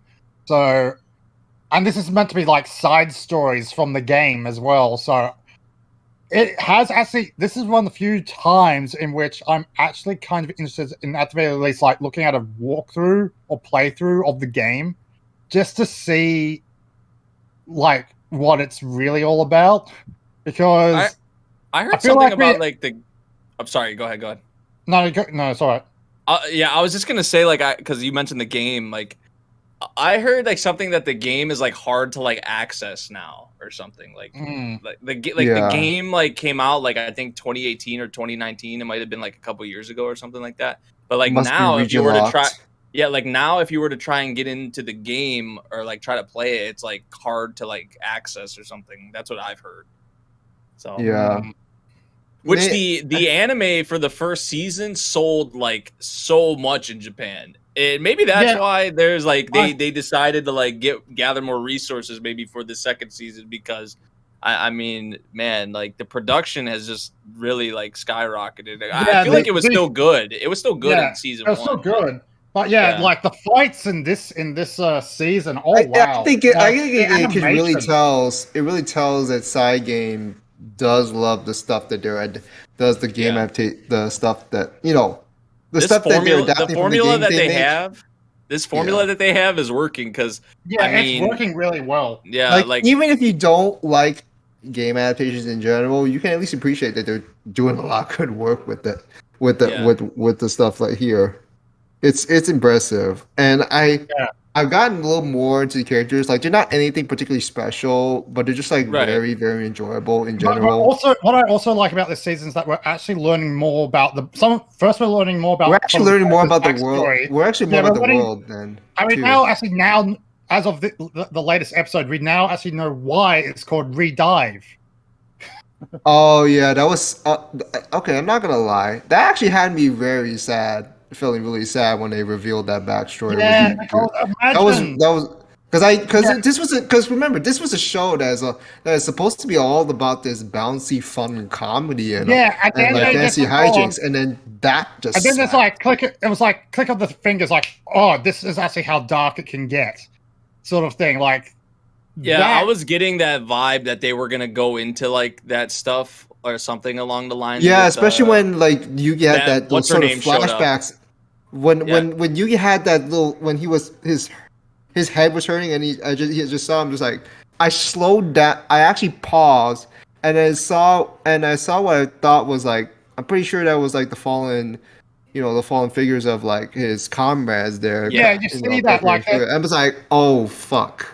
Like, they even show that Yuki in one dive, like maybe this was before, like the first time round when everyone died. I wonder how many times has he done? He was stabbed straight through like the chest, and I was just like, "Holy crap!"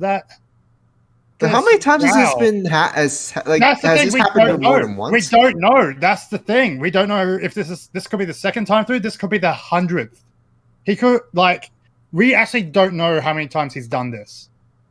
Yeah. I like that they're really like. I mean, because for me personally, I did like enjoy season 1, even though like, because I think probably most people liked about it is just like it was like Konosuba like esque, like it's just this group like having doing dumb shit, good time, like, having a good time, spending time together. I think, but I always had in the back of my mind, I was like, if they ever go more into it, like in depth, especially with like Yuki's character, but then some of the other characters, which Carol, I guess, was like maybe the closest they did like anything with like, Carol and like I forget what her name is, but you guys know what I'm talking about. Like that was the most like that they kind of like showed anything of going more into it. What are we talking about? Characters. Princess Connect. Oh, okay. Yeah, but like with Yuki now, I mean, I think it's awesome, like because I was gonna enjoy it regardless, most likely. But now this even adds like another like something. I was like, oh, if they did do this, this will even bring it to another level. Yeah, we now know there's like layers in this show. Like, pretty much, it's like imagine like the happy-go-lucky stuff. That's the top layer. We've been seeing that this entire time, but now we're getting into the second layer, and we're cutting through that essentially. And we're seeing the darkness underneath everything.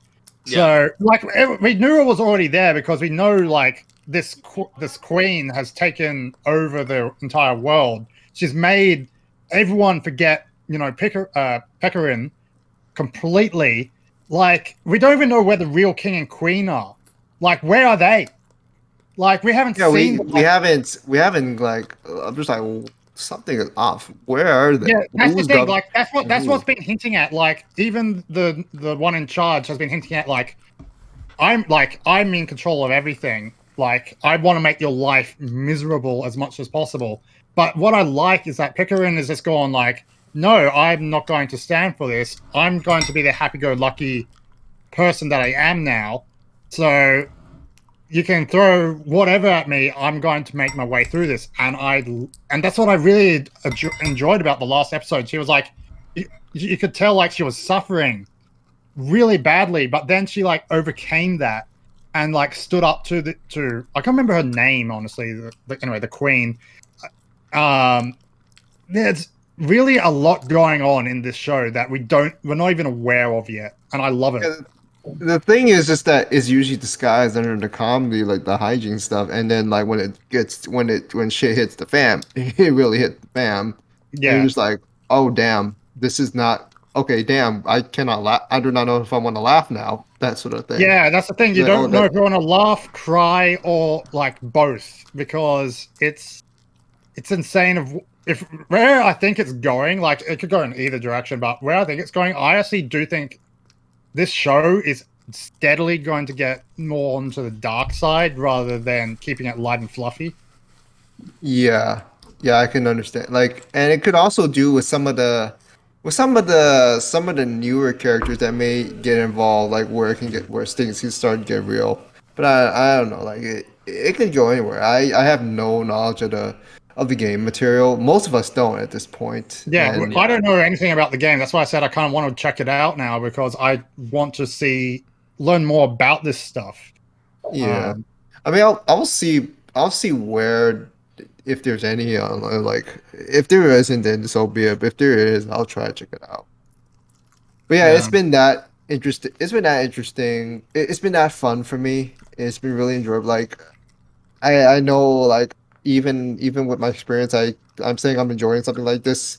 I will admit I actually enjoyed this more than Konosuba personally, but I'm not so sure how to explain it. I guess I think it's more like because I never really took Konosuba's sort of approach with the comedy stuff a lot as much, and I really wasn't so much into the Konosuba's characters per se. Yeah, not like enough. I'm saying I didn't enjoy it, but just like it wasn't there. And with Princess Connect, like it keeps it simple. Like it's not like I don't think it's trying to do anything too big. But when it does get serious, and when it's fun, it's fun. And it has a good balance between the comedy side of things and the drama side of things. It knows. Yeah, that's what and that's why.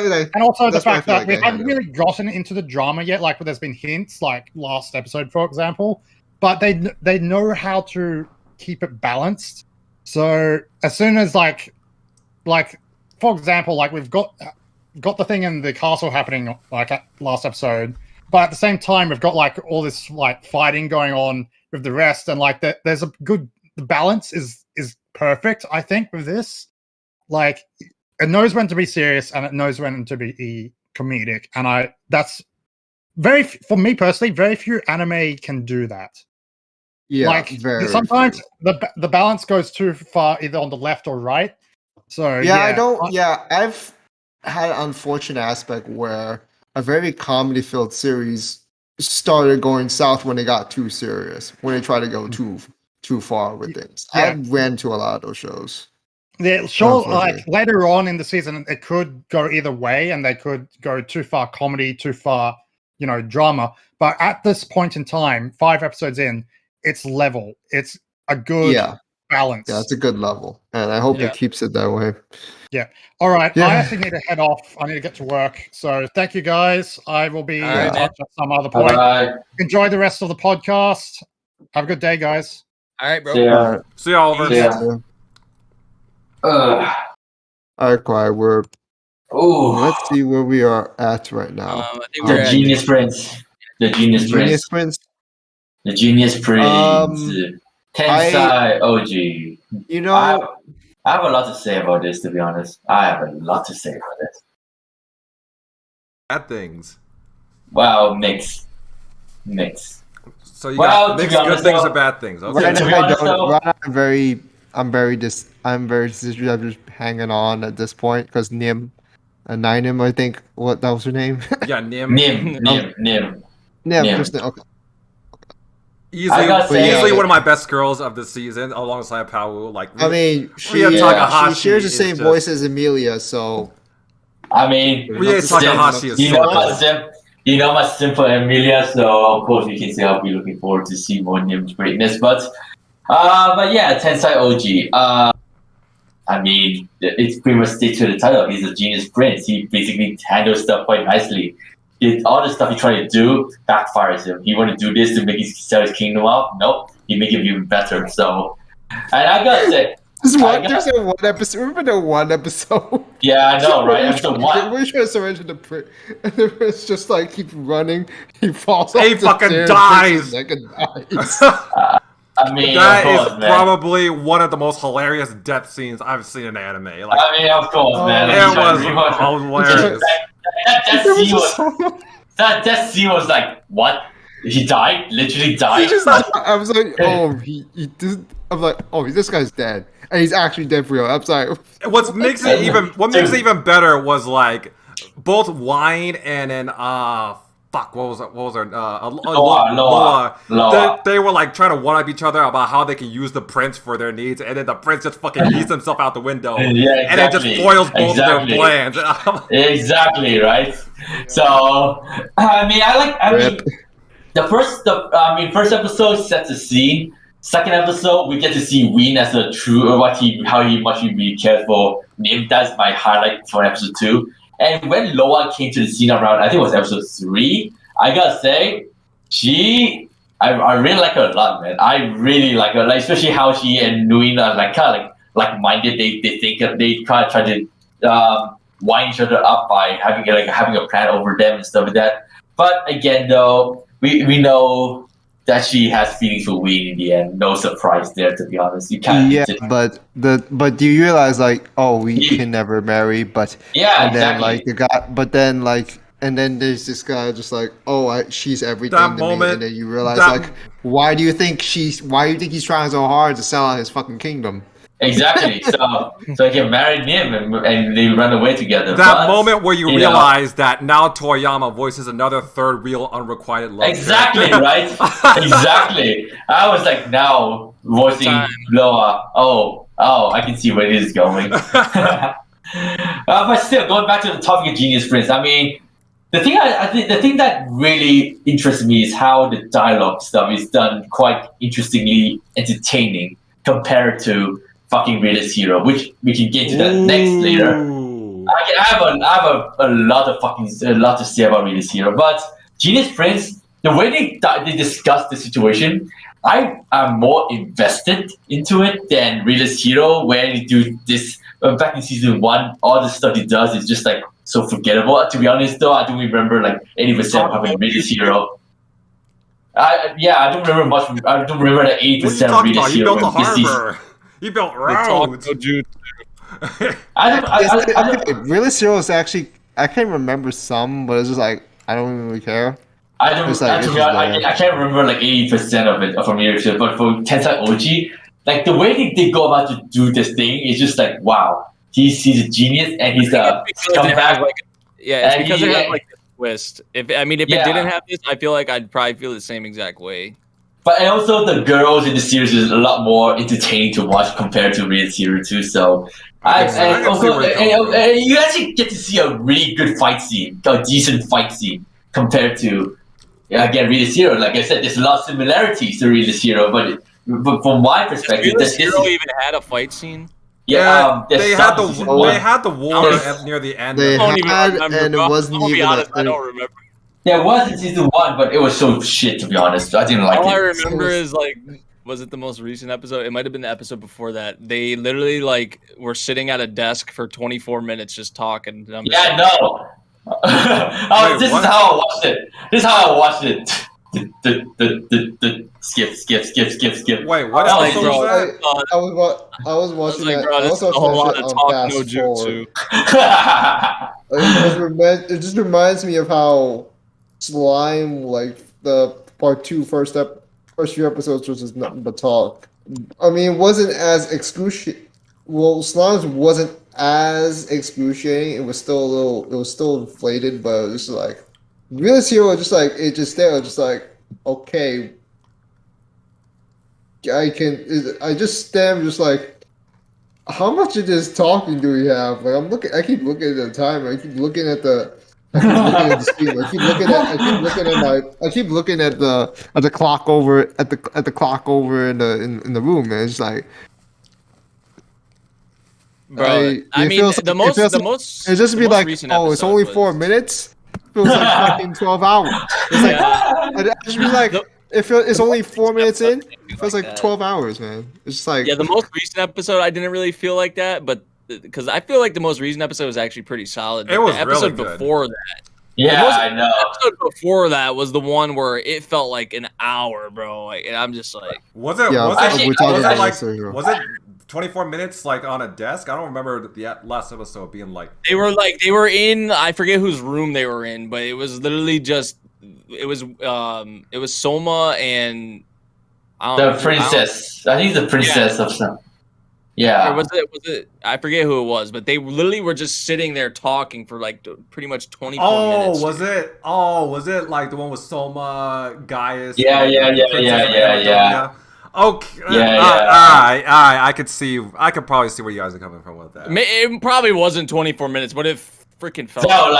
So to be honest though, Genius Prince and Realist Hero, I can see the similarities and stuff like that, but Genius Prince just did it in a more entertaining way. Soma is too much of a, how to say, slow. Soma's a pacifist, whereas Blind is a good tactician and military. Exactly, and he has a character, and that's why I enjoy watching.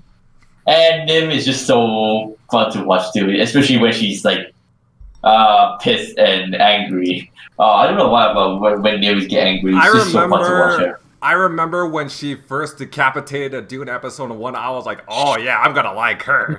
Because it goes just like she's not just cute, she's also badass. She can kill people. I love it. Oh, I love the one scene. I love the one scene too where she just jumped on his lap or just sat on his lap. Oh yes, to make her feel better. You know those two are like chemistry. The chemistry between those two is just so like fun to watch, man. Yeah. And Loa want to be part of it. Like the latest episode said she wanted to be part of it, but sorry, Loa, you have your own kingdom to be focusing on. So I also like how Loa was so embarrassed. I was like, that scene was like so adorable too. I was just like, wow, okay, I feel bad for Loa, but still, man.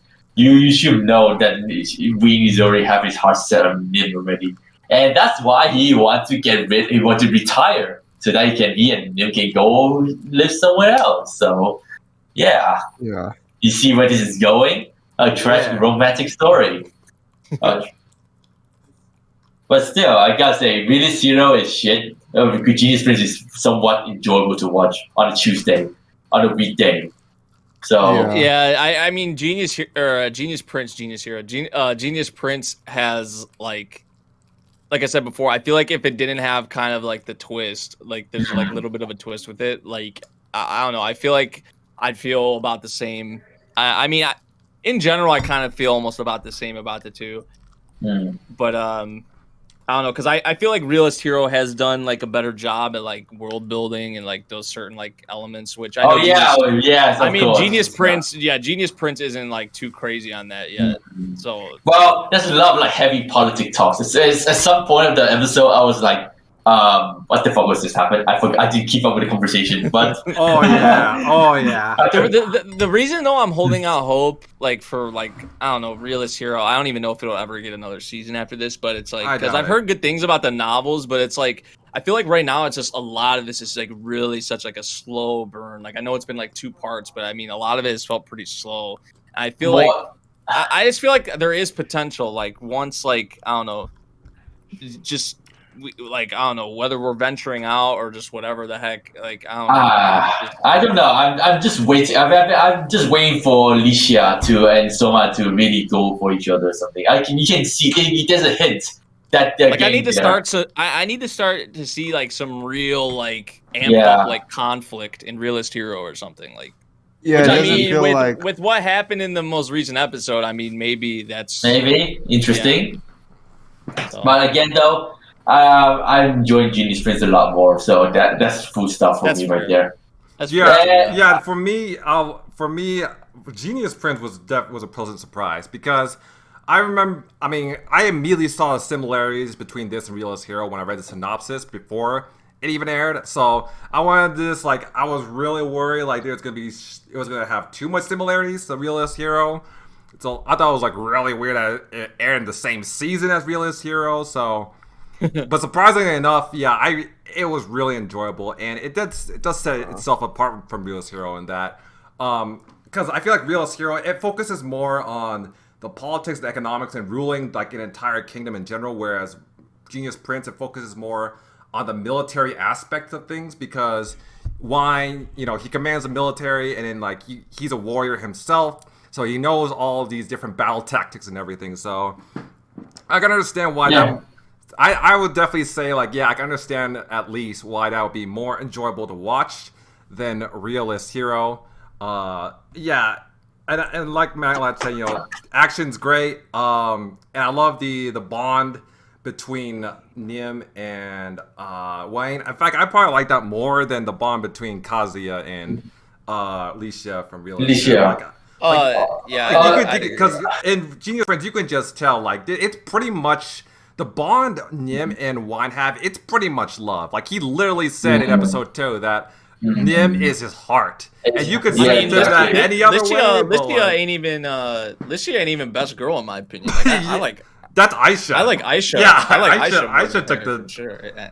He's a lot better than Licia, to be honest. Yeah. I mean, of course, you have the me of Subaru and Ram in another world, blah blah blah, whatever. But I gotta say, Realist Hero this season, I'm just hoping we really get. I'm more so interested in the romance between Licia and Soma, to be honest, than anything else. But now he has like multiple wives. Second wife. He has his second wife now. Yeah. I really like how Juna tried to try her best to add. She'll probably be in there at some point. She'll definitely. She has to be in there. Yeah. Although I will say with both Genius Prince and Realist Hero, it is pretty hard to follow along with the whole political and economical aspects of things. Like in both shows, there were times where I had to like rewind, like, wait, whoa, what did they say? Like, what was this about? So exactly. Yeah. So they're both shows where you really have to pay attention. You really have to comprehend what they're saying. Like if you don't, because they spit out a lot. Like it's very lore heavy. Yeah. But so is that it for Genius Prince? Yeah. And Realist Hero, Yeah, I mean, we could probably we pretty much talked about both of them. Yeah, honestly. I mean, it was inevitable. We're not I will say talk about Shikaku. Yeah, I mean, I will say, talk about Shikakumon. Realist Hero, like, I think it's still pretty good. Like, I will say, though, the latest episode 5, was, like, it really surprised me because... I liked it. Yeah, mainly because for both, like, Soma's scene with the lion dude in the cell, like, what was it? Like, his voice actor did a really phenomenal job in terms of, like, the acting in that scene. Also, like, I really didn't expect Soma to just kill all those, like, dudes in the council, like, honestly. Except for those two. Like, I think, don't get me wrong, I still think Wines is a better character. He's a more likable person. Exactly. But I feel like, that episode really did interest me because I feel like Soma does have it shows that Soma has a ruthless side to him. So I think maybe we might see that more later on as the series progresses. So I think right now Wayne, like I'd probably say I do like him more, but I think Soma has more potential, like long term. Yeah, he definitely has potential. Yeah. Yeah. Okay. I just want to get that out of the way. We're not talking about Strongest Sage, right? Yeah. We're not- No. I hate that anime. I fucking hate that anime. Is it really that bad? Is it really that bad? It is that bad. It's that so bad. boring. It's so boring. You know what they did? They literally did something where I was just like, did they copy that shit from Fate? Did they copy that shit from Oh Mushoku Tensei? no! Oh no! I was just so beside myself. I'm gonna keep watching it, but I'm like, I don't even know what the fuck I'm gonna do. I'm just watching it for the sake of watching it at this point. Did Mad Lad just got disconnected? Mad Lad is gone. Oh boy. Mad Lad got we're gonna talk about next. We're gonna Takagi-san. We're gonna talk.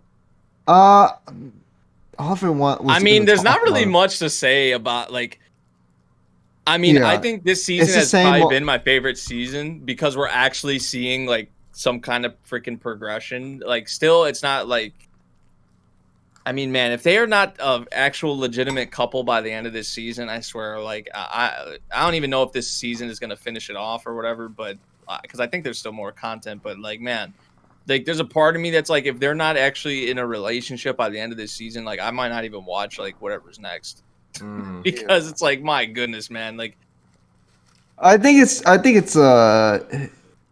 better that what I think it's like the way just because the manga is just kind of the same thing over, but I think it's just kind of how it is and where it's like that. My dude, what happened? What the fuck just happened? I don't know. Like, my computer just broke for some reason. Oh. Yeah, we're talking about Takagi-san. Oh yeah. Just episodic wholesome. Maybe this season. The thing is, if you're okay with episodic stuff like this, it'll be fine. I'm fine with it. There is some progression there, but it's just like if the manga isn't that far, I don't know if they're gonna take like unless if they want to, pull some anime original, which I doubt they will, but I mean, I think they did some sort of anime original thing at the end for season 2. I'm not sure though. And apparently this Takagi-san is getting a movie in 2000, sometime this year. Oh yeah, it got a season 3 anime movie announced. I forgot about that. I don't really care, but okay. Yeah. It's just that I don't know what that movie's gonna be all about. It's probably gonna be some holiday stuff, but I don't think it's gonna be anything that particularly, remarkable. I think Takagi-san is this. How do you make a movie out of a series? It's a sort of show like where it's just enjoyable. You just like the interactions and all. Yeah. There's nothing much. There's nothing a whole lot. It's not trying to do anything particularly big. At least not as of right now. I just hope. I mean, as long as this thing is still keeping a sense of popularity to where like you see there isn't a really big drop off production wise. I mean, it's pretty simple, the anime, and yet it still feels pretty well animated even then, even if it's not like the most attention grabbing premise in the world. Yeah, I think I've liked like the skits, like or like whatever chapters they're adapting, like a lot more in this season. Like especially the last like episode or two, like the one with the rain, like the rain umbrella like skit. I really liked. That. Yeah, like I really like that one. And then the I don't know, the beginning of the most recent episode was like, what was up with that? Was that like? Because the way I saw it, I was like, "Oh, is this like them showing like Takagi's like kid?" Future? Like, that was the kid. That was the kid. The one that looked like like. Yeah. And then you see like it looked like an older Takagi was like hanging clothes up on the. It's coming, guys. It's coming. Come on, it's coming. Because it may have been reference to the spinoff where it's just like. So they did like. Yeah, they did like it looked like obviously like Takagi's kid, but then also there was like Nishikata, but their roles were like reversed. Like Nishikata was the one, the one who was like Nishikata. Like he was the one actually teasing Takagi's daughter or whatever. So exactly. From what I'm being told right now, this season's also doing some anime original stuff.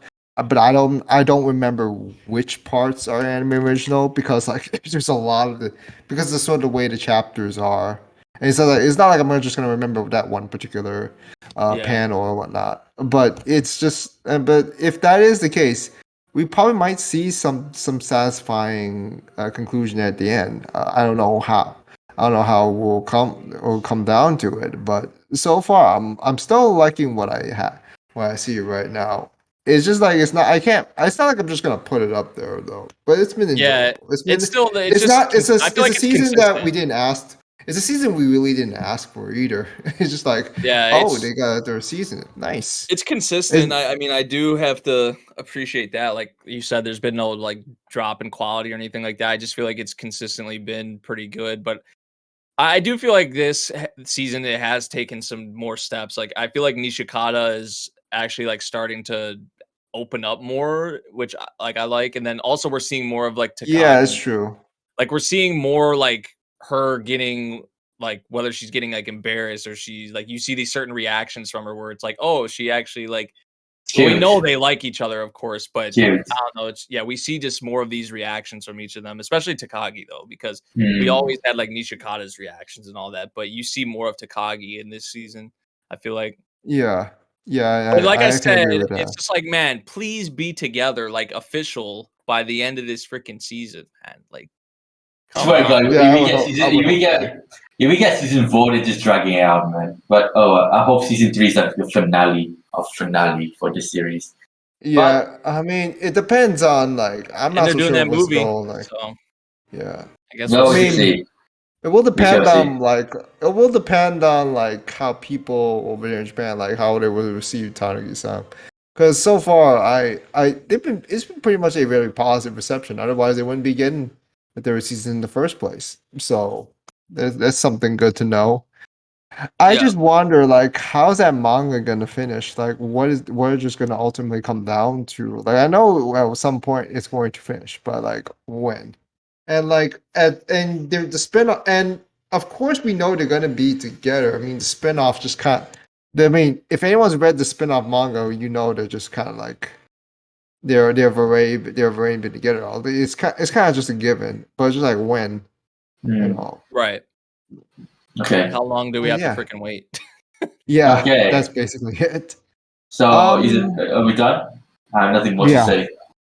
Yeah. Well, for the next the only other one is like that I guess want to talk about is Akebi-chan. Honestly. I mean, I can talk. I don't mind. I don't mind skipping on Koroshi Eye because I'm just watching it. This is Siege and Song developing. Yeah, because I just kind of whatever.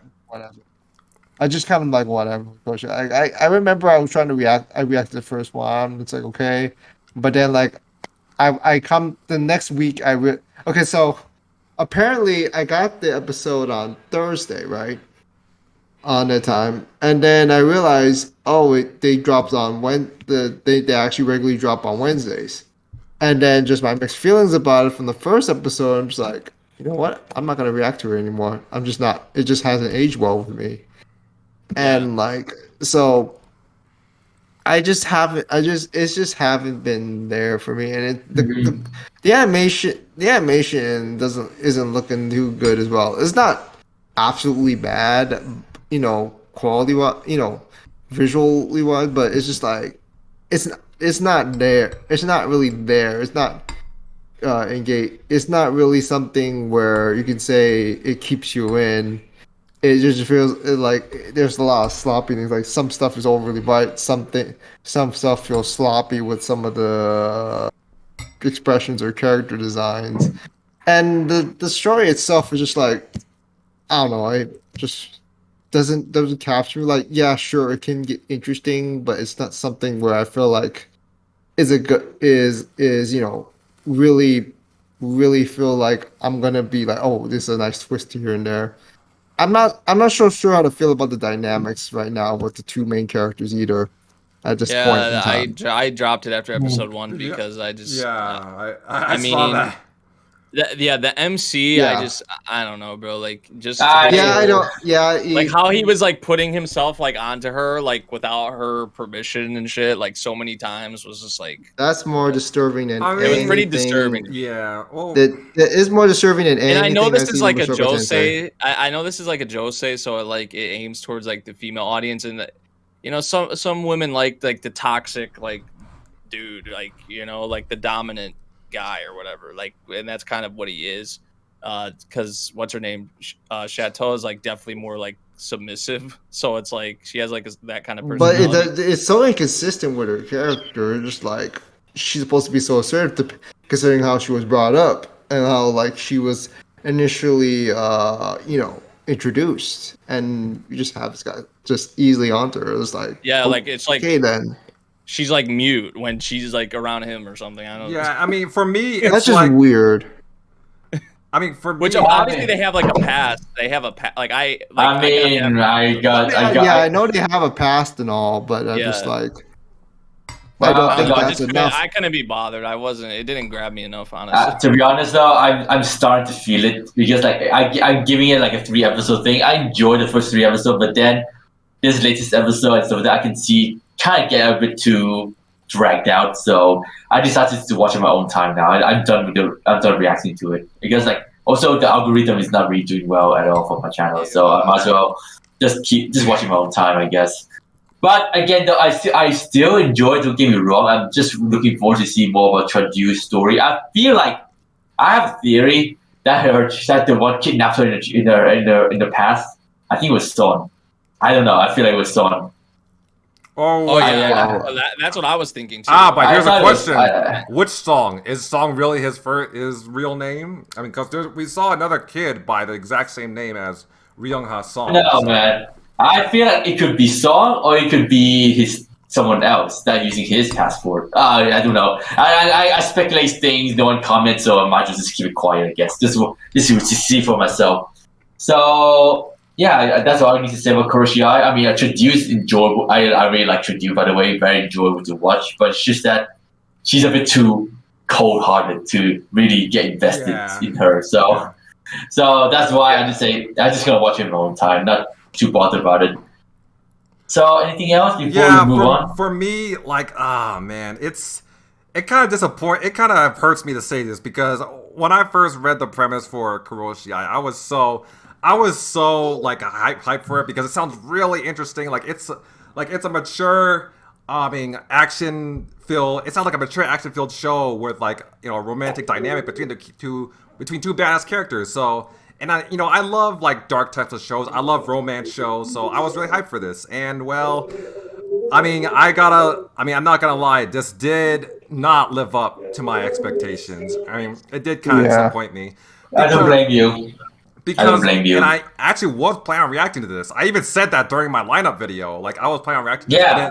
But then I remember, like, after recording the first 2 episodes, I was like, there's no way anybody would want to watch this. There's no way anybody would want to watch my reaction to this. It is not reaction worthy at all. So I didn't even bother. So, like, I mean, I think the main reason why I'm still watching this is because, like, it teases. There's been a lot of teasing in terms of Chateau's and Ryung-ha's backstory, so I think that has me at least a little interested. So I kind of want to learn more about that. But I think one of the biggest problems with this show is like it's the chemistry between Chateau and Ryung-ha Song because it seems like after 5 episodes it's barely going anywhere. Like it has barely any progression. I mean, because after 5 episodes. Chateau's still cold towards Ryung-ha, and Ryung-ha's still making a lot of unsuccessful advancements towards Chateau. Like it's like I really wish it would just go somewhere like pretty soon. Like I hope we get some like I hope like Chateau would open up to him like significantly more. Like I want something from the relationship. Like it's supposed to be a romance. I need something from these couple, but. So far, I'm not seeing it. So, yeah, I guess it's not unwatchable. Like, I wouldn't say it's trash, but it's definitely not an enjoyable series either. So, I mean, it's definitely not like a spectacular, great series either. So, like, I guess I'll just see where it goes. Okay. Let's move to. Akebi-chan I've heard some great things about this. Oh my god, I gotta say, man, this show at first I thought I was gonna drop it after episode 1, but no. I continue watching it, and I'm really, really enjoying it for very good reasons because not just Akebi being such a very, vibrant character, you enjoy watching her making friends, helping other girls and just be a very outgoing girl and you just being herself. Basically, the thing I like about the series is that she just be herself and she just just grab more girls into her circle.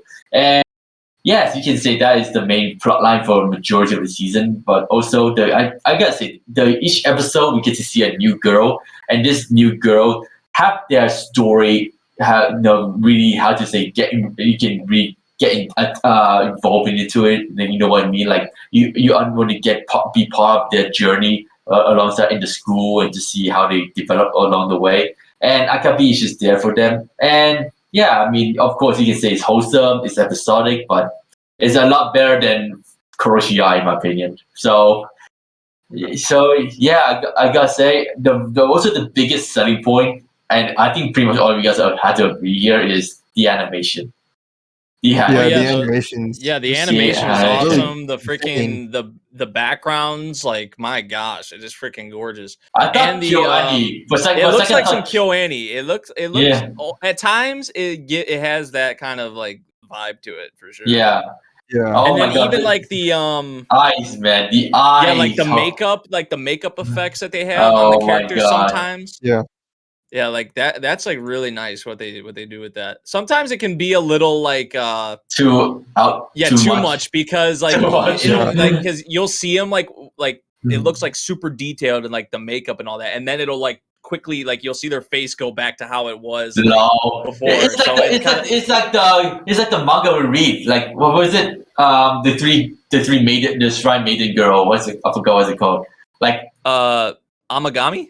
Yeah, like Amagami, like we have some decency, and then you have a very good anime, scene. Yeah, something like that. It kind of reminds me of that. It'll come out of nowhere, yeah. Yeah, it kind of reminds me of that a lot. But yeah, I mean, at least Cloverworks like doing quite well with the series. I mean, obviously they're doing very well with Sonobisuke in this one. Yeah, except for Tokyo 24, I don't like it at all. We don't have to talk about that one. You don't have to talk. Yeah, I don't want to. I'm watching that one, and the latest episode was dumb. The latest episode was dumb. We can get into that later, but let's finish up with Akebi. But so far, Akebi, just expect Yuri, wholesome, fun animation, and just more girly moments, I guess. Yeah, it's the cute girls doing cute things. Wait a minute, did someone say Yuri? There's Yuri in this? Yeah, there's Yuri vibes. Yeah. There's Yuri vibes. Yuri vibes. Yeah. No, I've been told that there is some Yuri moments in there later. I mean, they're in an all-girl school, so you know something's gonna happen. So I'm looking forward to. I'm interested though, like, cause she kind of like I don't know like if it's always just gonna be in this school setting because she has like that whole thing like how she's like inspired by that idol or whatever. So like I don't know like if they're ever gonna go like or get crazy with that or something. I have no clue. But by the way, I just realized this exceeded my expectations. I realized there's quite a few fan service too, like the feet, the feet taking off the shirt, dude. Kawaii, they show up. Kawaii, they have a lot of feet. They, like. I mean, I don't know how I feel about that. I'm not exactly a foot fetish person, so. I mean, and the amount of scenes of Akebi stripping to her underwear, I was like, okay, interesting, okay, but yeah, still, man, like I think the show has a lot of heart, like honestly, like I know. Like I love the scenes, like especially like I think of like the beginning of the series, like episode 1, like when she's running to school or whatever, like that was like awesome. Like how they used the music for that, and then it was just beautiful. Which this has definitely exceeded my expectations. Like honestly, like it just seemed like I remember the trailer that was released, like it looked awesome, but like it was like it looks like kind of just a cute girls doing cute things kind of thing, but I don't know. I like Akebi's character a lot so far, and I think what they've done with some of the other girls, like their little own like stories or whatever, like the one-off like episodes with some of them has been pretty cool. They're kind of just building that group around her, and Akebi already has like a rep like around the school, which apparently her mom was the same way. So okay. So yeah, anything else to say before we move on to the yaoi anime of the season? Well, I do. So I do like the animation for Akebi-chan. It's just that, like, for me, I'm not really into so much with the characters and whatever. It doesn't feel like a lot's going. It doesn't feel like a whole lot's there for me to be interested beyond the animation. I mean, I'm not saying it's totally disinteresting, but it doesn't have anything that really particularly impresses me or whatsoever. Or just like I'm just not really into most of the characters. I was just like, oh, the only one really memorable to me, the only one that's really just kind of catches my interest, that just really, I say, that I just care about it at all is Akebi herself because of this aspiration and stuff.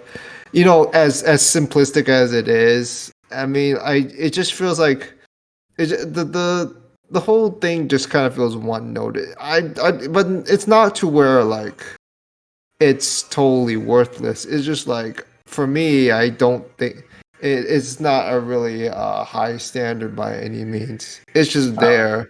And like if it didn't have this great animation, it would have been forgettable. I agree with you. Yeah. Well. I mean, it's here to stay. I'm enjoying it. So let's just hope for the best, I guess. I've been told that the next episode should be the best part of the season. So I'll be looking forward to it. By Sneaky on Twitter. So yeah, I'm looking forward to it. So this next one is Sasaki Miyato. You guys can. I dropped it. I dropped it because I cannot handle the yaoi moments. I can't watch. I cannot watch yaoi. I'm the only one that can talk about it, even though I don't really want to talk about it. Damn it. Yeah, I dropped it after episode 2. I just realized that I cannot handle yaoi animes at all, except with Yuri and Ice. I'm not really into homosexuality between men. I mean, as opposed to girls, because of course there's for obvious reason, but it's just hard to really just put it into words. It's not so much that bothers me. It just feels like animation wise is okay, but everything else so far, like, it just feels very run of the mill slice of life comedy romance sort of sappy things. So it just never really clicked. It just never really clicked with me whatsoever. It's not unwatchable for me personally because it has its funny moments. But I don't have much other incentive than that. It's just there, and again, I'm usually not into this sort of thing. Like I would have usually avoided this if it wasn't for the fact that I somehow came upon the manga one, a while ago, and actually read a good amount of it. And I'm just like, oh, okay, it's kind of decent.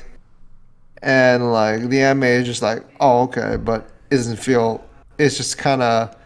It doesn't feel. It's not that. It's nothing of much value for me, but it's not unwatchable. Like there's some funny moments. I don't know what this reminds me of. Banana Fish. Kind of like, I think it's kind of like Given, but with less drama, I guess. Without the music stuff, I guess. So yeah, it kind of reminds me of that, but without the drop. Is it like Bloom Into You? But yaoi. No, not like Bloom Into You. That one was great. That one actually had more depth into it. This one does not. Okay, fair enough. Let's just finish there. I have nothing more to say about Sasaki. Yeah.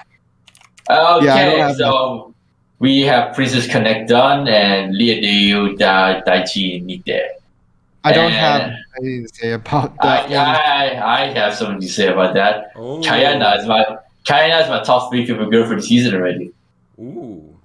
Because it's just, I don't know, it's her facial, not just facial expression, it's that her voice actor is doing an incredible job with her role, man. Like, did she really give a very good character to Kayana? And not just, she's been a badass, typical SAO Kirito in this series. I mean, trust me, there's a lot of SAO vibe in this too. But it's just that, she just goes around meeting her children and stuff, and she just I don't know, the way she interact with them is just so fun to watch. Like, it's something I enjoy watching on a Wednesday, just to see Kaina just go about to bully people and just be herself and just be a badass elf. I say a very strong magician. One of the like 7 rings or something. That's what you call her. So I mean, it's your typical isekai episodic adventure sort of story, but I gotta say, Kaina is just something about her that really grabs me to enjoy the series a lot more.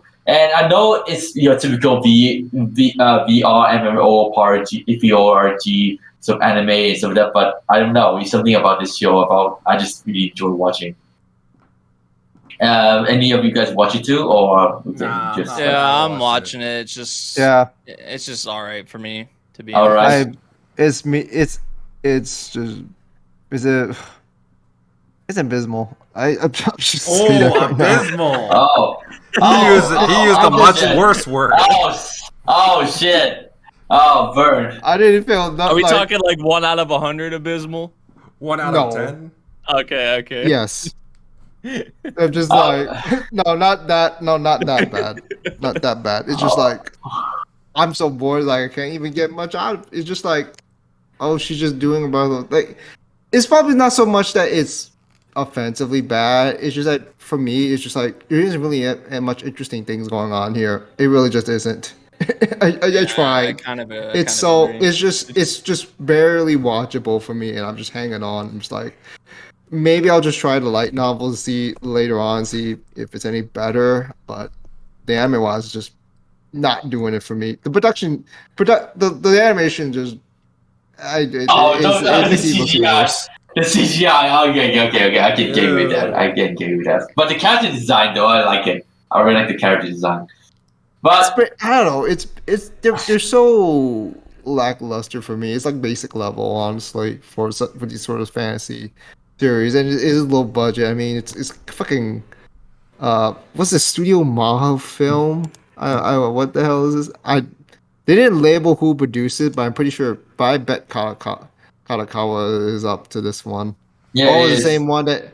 Oh, it's the same one that did Uchi no Ko and 100 Man no Hinochi. The same studio. Oh no. Oh well. I mean, yeah, but it's not offensive. It's just not offensively bad. It's just pretty bland for me personally. There really isn't there. Yeah, but that's about it. But yeah, Can we not talk about Orient and Keija no Denshin, please? I'd rather not talk about Orient. To be honest, anything after Leadale, I just want to talk about it. I haven't even watched. I don't think anything else. I think there is only one other show that I want to talk about. What? That is let's see, Miss Kuroitsu from the Monster Development Department, or Kaiji Kaihatsu Bu no. I dropped it. That is. I dropped it. You dropped it? I dropped it. I'm watching it too. I'm pretty much watching anything, but yeah, the premise there, like it was interesting at this point, but production quality doesn't help with my enjoyment, and the characters are just there. There's some entertaining ones, like that one big ass chicken dude, I think, and then there's just the one guy, and there's just one guy who's just complaining about his fucking shit. Wait, the chicken's name is Cannon Thunderbird? Yeah, Cannon Thunderbird. Exactly. Yes, Cannon Thunderbird. The fuck is it? That sounds like a nickname I would give to Zapdos, but okay, whatever. I mean, there's a reason why he looks like that and why his name is that. He has a freaking scouter on his. Exactly. Wait. And he has a sword. Does he look? And a gun. Does he look like does he look like what I think he has, like that one fucking viewer disc that he sees in? Is this like a guy from Zexo like reference or some shit? Huh? What? Wait, what? A what reference? Saint Seiya, the thing that he's wearing like on his head, on his forehead. Wait a minute, hold on. Are you talking about the Scouter or? No, the freaking thing that looks like a W. Oh wait, actually, what am I? I don't watch Sensei. I don't even know what you're talking about. Wait, I might understand be. the reference. I actually have watched it, so you might be onto something. It reminds me of those things they wear. Like they have like the like. Oh, the I see this. I see the similarities. Yeah, but I don't think that's what it's based on. Yeah, it's not. But okay, but that's not what bothers. That's not what bothers me. Anyone who's watched, I don't know if anyone's watched Yu-Gi-Oh! EXO, but they have these little things where they put on where they kind of flip it on. I think it's kind of like a half glass, and they use to see the virtual duelings. Mm-hmm. He is wearing that. He was wearing something similar to that, except it's not like around the ears because he doesn't have ear. He doesn't have an ear placement. Where to show it? It kind of reminds me of like Vegeta's Scouter. Okay, so I can't find an actual. For the over 9,000. I can't actually find a thing, but they were wearing something like this, and they were just it just looked something like this, and I just say it. I'm just like, wait, what the? Are they wearing something like that? I was like, what is he wearing now? Well, I just saw an image of it right here. Yeah, I see what you're talking about. I'm just like, wait, what? I had to do a double check, and I'm just like, what is he using? How did he even put that thing on? Was my question. I think he was just born with it. Like the. I think this show is one of those things where you try not to ask for too much logic because there's. I mean, it's kind of like a satire in itself because like there's very much a satire. There's like it's basically like monster. It's just like if monsters and Super Sentai, Super Sentai, like Super Sentais were like actual work business things, like freaking reality. Like they're trying to make gags out of it. I get the intent, but it feels like there isn't much effort into making them as funny or as per se interesting as they could have been. Yeah, there's some amusing moments, but not enough to where like I can put it up. I would say is worthwhile. If anything, I don't think this is a show worth. I think this is a skippable, if anything. Like I don't think you're gonna miss anything from this. If you intentionally skip out on it. I disagree. So, I mean, unless if you're really curious. I disagree because I think this is one of my favorite shows this season. I can see the appeal. I can see the appeal though. Like, yeah, it's just not everyone's lane there. I don't think. Is there anything else? Yeah, I mean, for me, like the reason why I disagree, because I think this show is like I just find this show so hilarious. I think the comedy just really does click with me. Especially like I remember like especially in the first episode where Kuroitsu first goes like it's not a bug, it's a future when they got defeated. Like when the wolf boy girl got defeated, I was like, oh my god, I did not expect that. And I instantly knew that this was gonna be an enjoyable ride because like I did not expect a reference to that whatsoever. I mean, honestly, like I think it's just a really fun show. Like because you got the comedy is there, you got the Super Sentai stuff, which will probably feel very nostalgic to those who grew up with like Power Rangers and that kind of entertainment. And also like, and you mentioned like it's a satire of and they made like the Super Sentai stuff and the monster stuff like into like workplace stuff like, and I think that's also one of the best things about the show because like it's episode 2, like you could see like the monster development organization, it's literally like a satire, like a reference to corporate workplace culture because Canon Thunderbird is like that's the original product, that's the original design the monster development team came up with, but then they went through multiple revisions because the design went through multiple departments. It went through as a result they went through multiple changes according to what the each department feels like it needs, the design needs, and the final product ends up looking completely different because of that. I mean, also considering the fact that the boss, the main girl, the leader, also made her changes to it. So, like, the final product ends up being much different than the original design, and it doesn't really fit the customer's needs, which is in a way, could be interpreted as the Super Sentai Rangers, because that's what the monster Cannon Thunderbird is designed to defeat.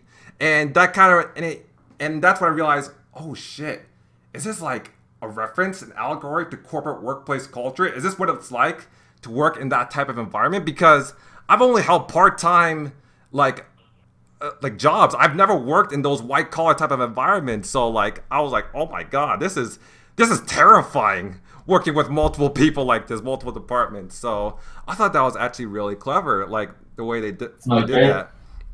Oh yeah, and then I think it's also really cool that they like the Super Sentai in this show, like it's actually a reference to actual Super Sentai heroes in Japan, like the ones that act like in real life. So I thought that was really cool as well. And also, I mean, this show, like, it has a lot of other, it pokes fun at a lot of things. Like, I remember one other notable thing about this show is back in one episode where they introduced the magical girls. Like, the main guy, the Blader, saw that, and, you know, he was saying that, oh, like, these magical girls, they're getting more popularity, and I mean, does that mean that nobody is into Super Sentai or like our kind of stuff anymore? And I feel like that's exactly what happened. Oh, I remember that episode. Yeah, I feel like that's exactly what happened in real life, with the whole Super Sentai culture being kind of eclipsed with like anime magical girl stuff.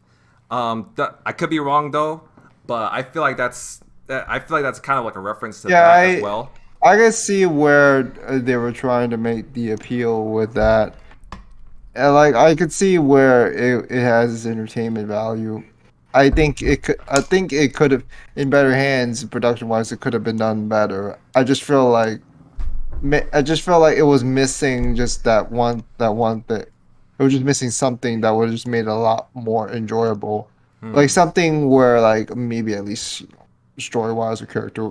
Or just the basic story fundamentals, or like even just the characters, just make them more interesting, and just like stick to something particular. Like just don't try to, and try maybe change up the the jokes every now and then. But yeah, it's hard because it's hard to really appeal with this sort of premise nowadays.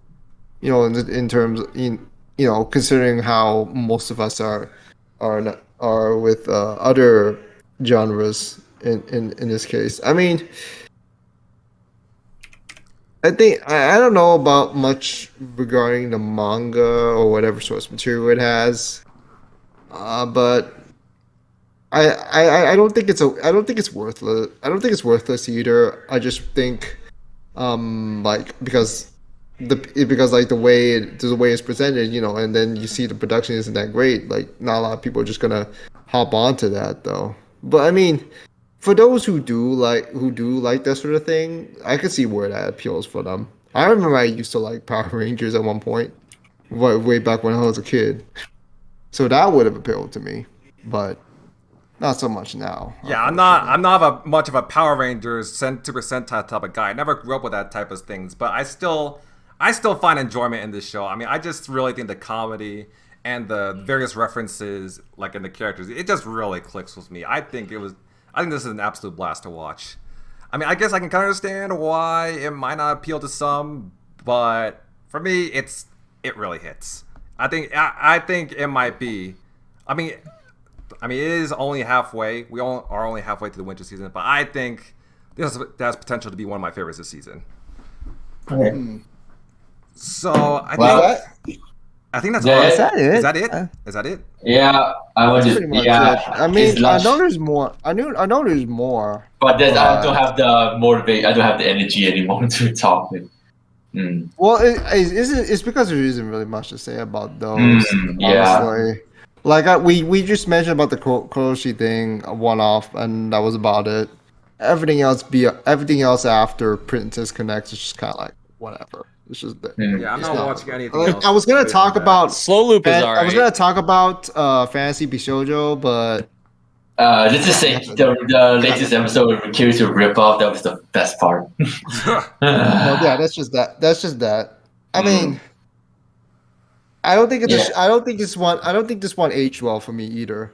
I'm just gonna admit that a lot of those sort of comics just don't age well for me nowadays. It's kind of sad, but it is what it is. Okay. All right. I think that's pretty much it. All right. So are we ready to end this podcast? Yeah.